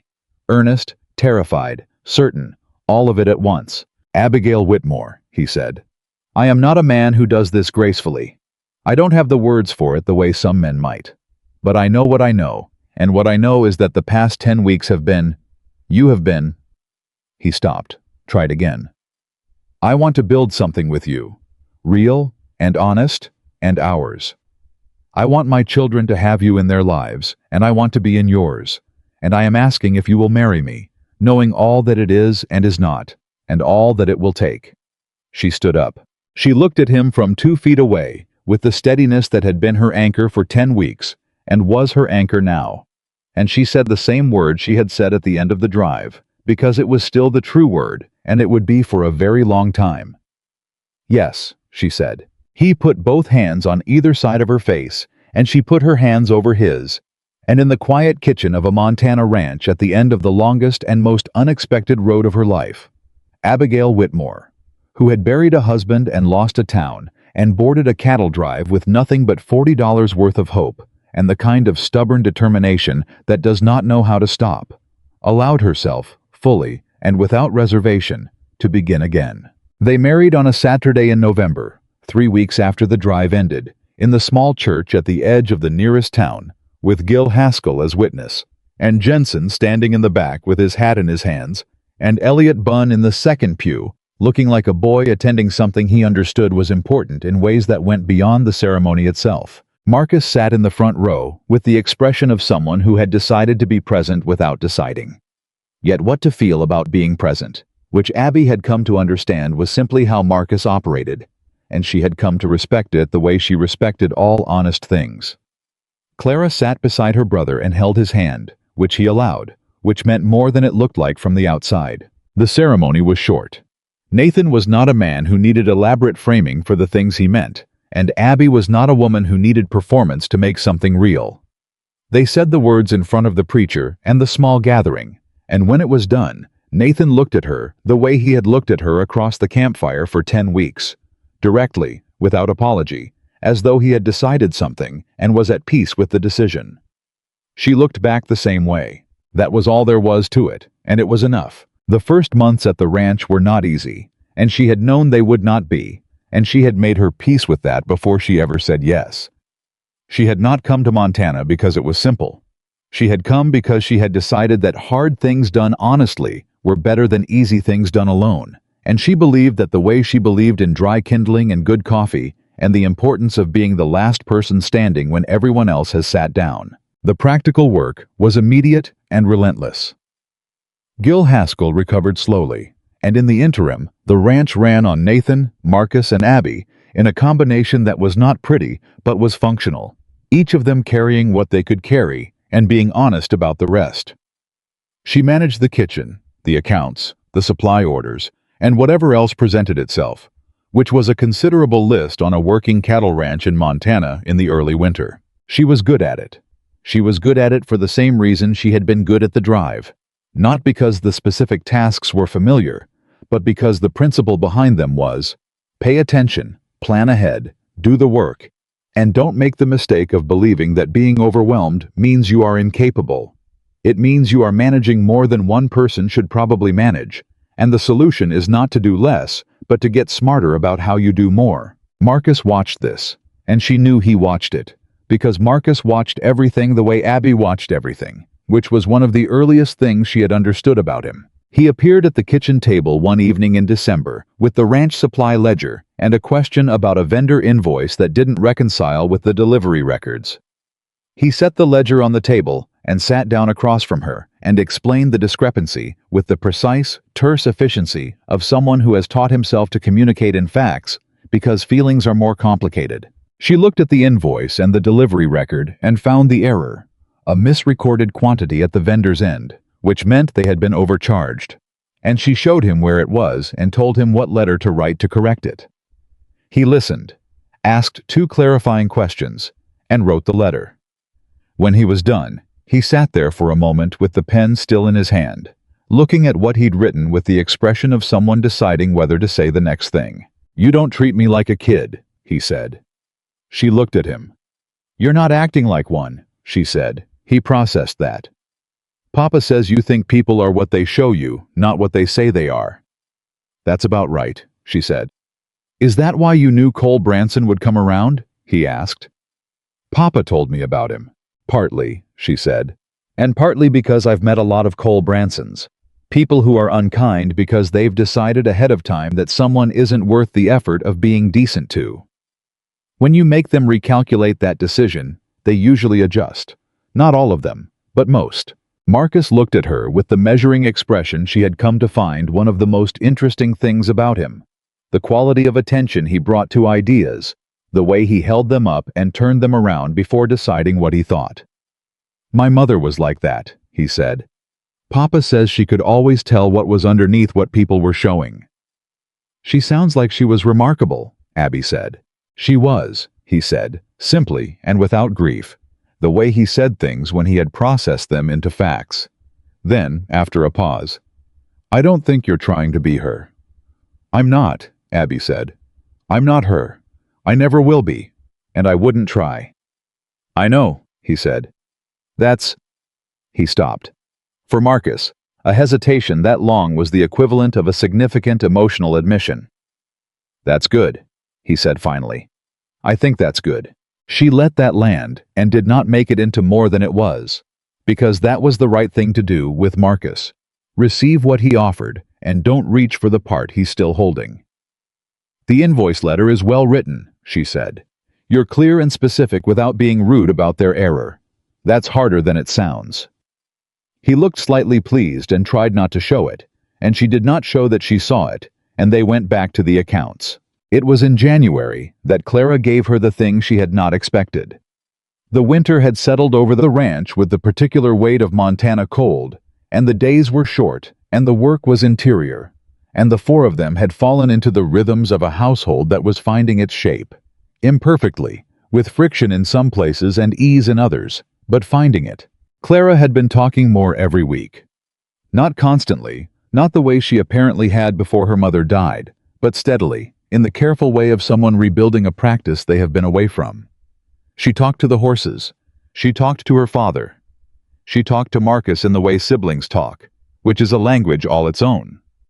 And she talked to Abby, in the kitchen especially, where she had taken to appearing in the late afternoons and standing at the work table, with the same focused purpose she'd shown on that first evening. She had questions about cooking, which Abby answered. She had questions about the drive, which Abby also answered. She had questions about Thomas, which Abby answered as honestly as she could, because Clara was not asking out of cruelty. She was asking because she was a child who understood loss from the inside and wanted to know how the person in front of her had carried it. "Did you love him a lot?" Clara asked one afternoon, rolling biscuit dough with the careful attention she brought to anything that required precise hands.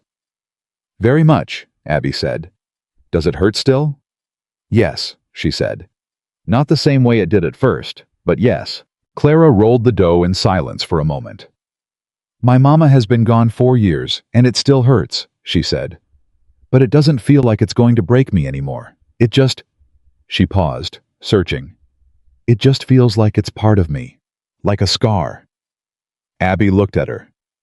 "That's one of the truest things I've heard anyone say about grief," she said. Clara looked up from the dough. Her eyes, those direct, still eyes that were entirely her father's, were clear and serious. "You understand it," she said. "Most people say things that are supposed to help, but don't. You just say the true thing." "I try to," Abby said. "Mama used to do that," Clara said. "Say the true thing." She looked back at the dough and then back up. "I think you would have liked each other. The simplicity of it, the generosity of it, the particular grace of a 10-year-old offering that connection across the distance of her own loss." Abby had to look at the stove for a moment and breathe through something that was not grief exactly, but was adjacent to it, the particular ache of being included in something tender. "I think so too," she said, when she could say it steadily. Clara nodded, satisfied with the true answer, and went back to her biscuits. That evening, when Nathan came in from the cold and stamped the snow off his boots and found his daughter and his wife working side by side in the kitchen, in the particular easy silence of two people who have found a rhythm together, he stood in the doorway for a moment before either of them heard him. He looked at the scene the way a man looks at something he has been hoping for without letting himself believe it might arrive. Clara turned first. "Papa, Abby taught me how to make the biscuits the way she made them on the drive. The real ones." "Those are good biscuits," he said, coming in and dropping into his chair at the table. "Elliot Bunn always took the last ones," Clara said, with the authority of someone who has heard a story enough times to own it. "He had good taste," Abby said. Nathan caught her eye across the kitchen and held it for a moment. And what passed between them was not dramatic. It was quieter than that. The specific warmth of two people who have built something real and are, in an ordinary moment, aware of what they've built. The second winter crisis came in February, which was when Montana decides to remind everyone that it is not a gentle place. A late storm hit, with 3 days warning, that became 2 days warning, and then 1, and by the time the ranch was fully prepared, it was also fully inside the storm, which lasted for 4 days and tested every system Abby had built for managing a household the way the Norther had tested everything she'd built on the drive. They lost power to the well pump on the second day. The supply of firewood that had seemed more than adequate in December was looking less so by the third day. One of the horses developed a fever that Gil, still not at full strength, could not manage alone. She did not panic. Panic was a luxury, and she had never been able to afford it. She went through the problems in order of urgency. The horse first. She had watched Gil work with sick animals enough times to know the basics, and she spent 2 hours in the barn in the cold with the animal, while Gil talked her through what to do, and by the end of the second hour, the horse's fever was down to a manageable level. Then, the water situation.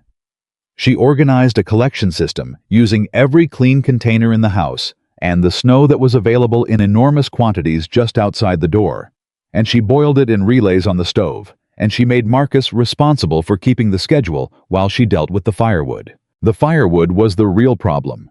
What they had was not enough for 4 more days of this cold, and she knew it. And she also knew that there was a second stack behind the barn that had been covered against the snow, but had not been assessed since December. Nathan found her in the barn, pulling on her heaviest coat. "Where are you going?" he said. "To check the secondary woodpile," she said. "I'll go," he said. "I'm already dressed," she said. He looked at her. "Nathan," she said, "we need to know what we have. I'm the one who's been managing the fuel calculations. It'll take me 10 minutes to assess, and I'll know exactly what we're working with." He looked at her for a moment with an expression she had learned to read as him, deciding between protective instinct and the recognition that she was right. The recognition won, which was one of the things she had discovered she valued most about him. 10 minutes, he said. "Then I come out." "Deal," she said. The woodpile was better than she'd feared and less than she'd hoped, which was roughly the condition of most problems. She came back with the numbers in her head and told Nathan what they had and what they needed, and they worked out the rationing together at the kitchen table, with Marcus listening and Clara sitting beside her father, and Gil Haskell on the chair by the fire, being more useful in an advisory capacity than he was supposed to be for a man still recovering. They got through the 4 days. By the time the storm cleared and the world outside was white and still, and the temperature began its slow recovery, the ranch had lost nothing. It couldn't manage and gained something that couldn't be measured in inventory: the knowledge that it had weathered something hard and come out the other side intact. On the morning after the storm broke, Abby found Clara in the kitchen before the rest of the household was awake, standing at the stove with the focused expression she always wore when she was doing something that required precise attention. She was making coffee. Not the simple version. She was doing it the specific way Abby did it, the drive method, the one that resulted in coffee that tasted like something rather than nothing. "Where did you learn to do it that way?" Abby asked from the doorway. Clara looked up, not startled. She had heard her coming, because she was also her father's daughter, and she paid attention to things. "I watched you," she said. "A lot. Is it all right?" Abby crossed the kitchen and looked at the pot. The proportions were right. The fire was the right temperature. It was going to be very good coffee. "It's exactly right," she said. Clara looked at the pot with the quiet satisfaction of someone who has done a thing correctly for the first time. Then she looked at Abby. "You're the one who showed me that paying attention matters," she said. "It matters," Abby confirmed. Clara poured 2 mugs and handed one to Abby, and they stood together at the stove while the ranch slept around them. And in the warmth of the kitchen, and the smell of the coffee, and the early morning quiet, something completed itself that Abby didn't have an exact word for, only the feeling of it, which was the feeling of having come through the longest road and found, on the other side of it, that the destination was worth every hard mile. Spring came the way it always comes in Montana. Not gently, but eventually, and with the kind of conviction that makes you believe it was always going to arrive. The ranch came back to life in the gradual, certain way of living things, and Gil Haskell returned to full capacity and relieved Marcus of the responsibilities he had been carrying with the stoicism of a much older man. And Marcus, without anyone pointing it out to him, seemed to get approximately 3 inches taller once the weight was redistributed to its proper owners. Elliot Bunn arrived in May. He rode up on a horse that was not copper, but was clearly chosen with the same affection, with a letter of introduction from a rancher 2 counties over who was looking for an experienced hand with a good head for numbers, and who had apparently heard from Nathan Caldwell that there was a young man who fit that description exactly. He sat at the kitchen table that evening with the expression of a boy who has come a long way from where he started and is only beginning to understand what that means. And he ate 2 bowls of stew and told Clara about the drive with the particular warmth of a 17-year-old who has figured out that the stories you carry are worth sharing. Clara listened with her elbows on the table and her chin in her hands, asking questions with the rapid-fire enthusiasm of a child who has remembered how much she loves a good story, and Elliot answered every one, and Marcus pretended to be reading the stock report at the other end of the table while actually listening to everything. After dinner, Elliot found Abby at the chuck wagon she had converted into a storage unit behind the kitchen. She had not been able to let go of it entirely, which Nathan had understood without requiring an explanation. And he stood there with his hat in his hands, the way he'd stood on that first morning when she told him to call her Abby. "You look well," she said. "I am," he said. "My family's doing better. The wages from the drive got them through the worst of it, and the bookkeeping Jensen taught me helped me get the accounting job with the new outfit." He paused. "I know I owe that to you." "You owe it to yourself," she said. "You did the work. You pointed me at it, he said. He looked at her with the direct honesty of a young man who has grown into his own limbs. I don't think I'd have made it through that drive without you. Not just the food, everything else. He stopped, started again. You were the first person who saw something in me worth seeing. She looked at him. This boy who had sat beside her in the dark with a coffee mug and a caught breath and a letter from home, and who had grown, in the intervening months, into someone she recognized as genuinely capable in a way that had always been there waiting to be found. You made it easy, she said. You paid attention. That's half of everything. He nodded slowly. Then he grinned. The wide, uncomplicated grin of someone who is genuinely happy, which was different from the uncertain boy she had met on a first morning with barrels to move. The children like you, he said. I like them, she said. And Caldwell. He glanced back at the house, where Nathan's silhouette was visible in the kitchen window, talking to Marcus about something with the easy body language of a man in his own home who is no longer carrying everything alone. He looks different, Elliot said, than he did on the drive. How so? She asked. Elliot thought about it. Lighter, he said, like he set something down. She followed his gaze to the kitchen window and the shape of the man inside it, and she thought about the drive, the campfires and the storms and the miles and all the careful, accumulating moments that had built something neither of them had been looking for when it started. And she thought about a kitchen in Montana and a 10-year-old girl making coffee the right way, and a 13-year-old boy who was learning that he didn't have to carry everything, and a man who had looked at her face from the very first morning as though it was a thing worth looking at. He did set something down, she said. We both did. Cole Branson's letter arrived in June. She recognized the handwriting from the account he'd told Nathan about. The letter she hadn't seen, but had been told about by Clara. He wrote the way he did everything, without elegance, but directly and without waste. He wrote to Nathan first, with the business part, some information about a buyer for the next drive season. And then, at the bottom, in a handwriting that was slightly different from the rest of it, the way handwriting changes when someone is choosing words carefully. Tell your wife I said so. Nathan handed her the letter across the breakfast table without comment, and she read it and looked up at him, and he was watching her with the almost smile. What does that mean? Tell your wife I said so, Marcus asked, because Marcus read everything on the table and saw no reason to pretend otherwise. It means Mr. Branson is paying me a compliment, Abby said, in his own particular way. That's a strange way to do it, Marcus said. It is, she agreed. But it's his way, and it's honest, and that counts for something. Nathan caught her eye, and the almost smile became the real one, and she looked at it the way she had been looking at it for months now, like something that was hers, and was real, and was not going anywhere. It was a Sunday in late June, the kind of Sunday that Montana produces occasionally, as though apologizing for February, when Abby sat on the porch of the ranch house in the early morning with her coffee and thought about Harlan Creek. She thought about it the way you think about a hard thing once enough time has passed that the sharpness is gone. Not without feeling, but without the flinching.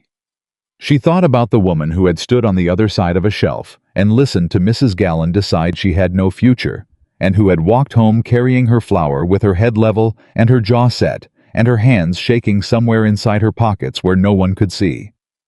That woman had been 20 years old. She had known how to build a fire and stretch a dollar and survive a grief that had no dignified shape, and she had known almost nothing else. Not how strong she was, not what she was capable of when necessity required it, not what it felt like to be seen clearly by someone who was not going to look away. The drive had taught her those things. Not the specific lessons, not the water barrel trick and the dry wood cache and the system for stretching supplies past what should have been their limit, but the thing underneath the lessons. The thing that she had spent 20 years of her life being told she did not have the right to believe about herself. She was worth the space she took up. She was worth being seen. She was worth the exact same amount of dignity and regard as anyone else who showed up and did the work and did not give up when it got hard. And that worth had never depended on what any other person decided to assign to it. She had known that, somewhere. Thomas had known it. But she had needed the trail to make it something she could hold without immediately setting it back down. Clara came through the door and sat beside her on the porch step without asking, because that was how Clara had been operating for the past 6 months. With the calm assurance of a child who has decided that the person beside her is someone she can take for granted in the good way, the way you take for granted the things you trust. She leaned against Abby's arm. Not heavily, just the weight of being present. "What are you thinking about?" she asked. "The drive," Abby said, "and Harlan Creek, and how strange the distance is between those two things and here." Clara thought about that. "Is it good strange or bad strange?" "Good," Abby said. "Entirely good." Clara nodded, satisfied. She looked out at the ranch, the barn and the fence lines and the horses moving slowly in the morning light, with the expression of someone at home in a place they have decided is theirs. "I told Bess about you," she said. Bess was the mare she had been talking to since before she stopped talking to people, the horse who had stood in for language when language became too difficult. "What did you tell her?" Abby asked. "I told her you were going to stay," Clara said, "because you don't run from hard things, and because Papa needed someone who understood that he was sad sometimes, even when he didn't look it, and because you make the biscuits the right way." She paused. Bess agreed. Abby looked at this child, who had been silent for 3 months, and was now offering her the most earnest testimony of trust she had ever been given, delivered with complete seriousness, via the second-hand approval of a horse named Bess. "I'm glad Bess approved," she said. "She's a good judge," Clara said. Nathan came out a few minutes later with his own coffee and stood at the porch rail, looking at the same morning. Abby and Clara were looking at, and the three of them were there together in the easy quiet of people who have found their shape and are no longer adjusting around each other, but simply existing together, which is the difference between the beginning of something and the thing itself. "Marcus is going to be ready to take over the account management on his own by fall," Abby said. "I know," Nathan said. "He told me last night." "He's going to be good at it," she said. "He's already good at it. He just needed someone to confirm the methodology." "You confirmed it," Nathan said. "I pointed at it," she said. "He built it." Nathan looked at her sideways. "You always do that," he said. "Give the work back to the person who did it." "Because they did it," she said simply. "Taking credit for other people's growth isn't something I have any interest in."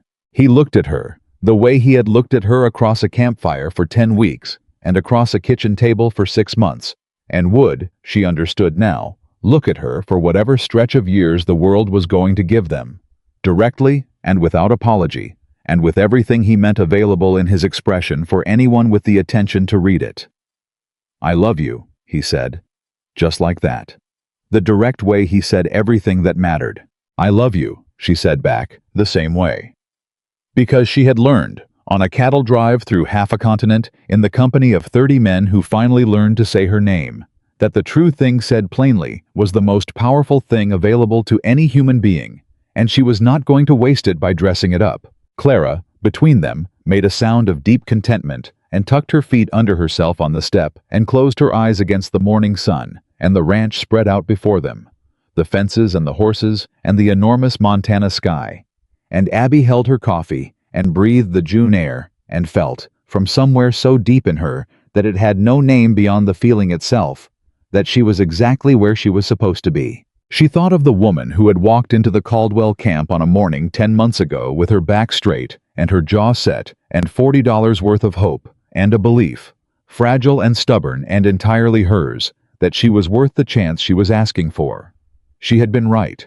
The world had spent 20 years telling Abigail Whitmore that she was too large and too ordinary and too easy to overlook, that widowhood had made her invisible, and poverty had made her small, and grief had made her a cautionary tale rather than a person with a future worth investing in.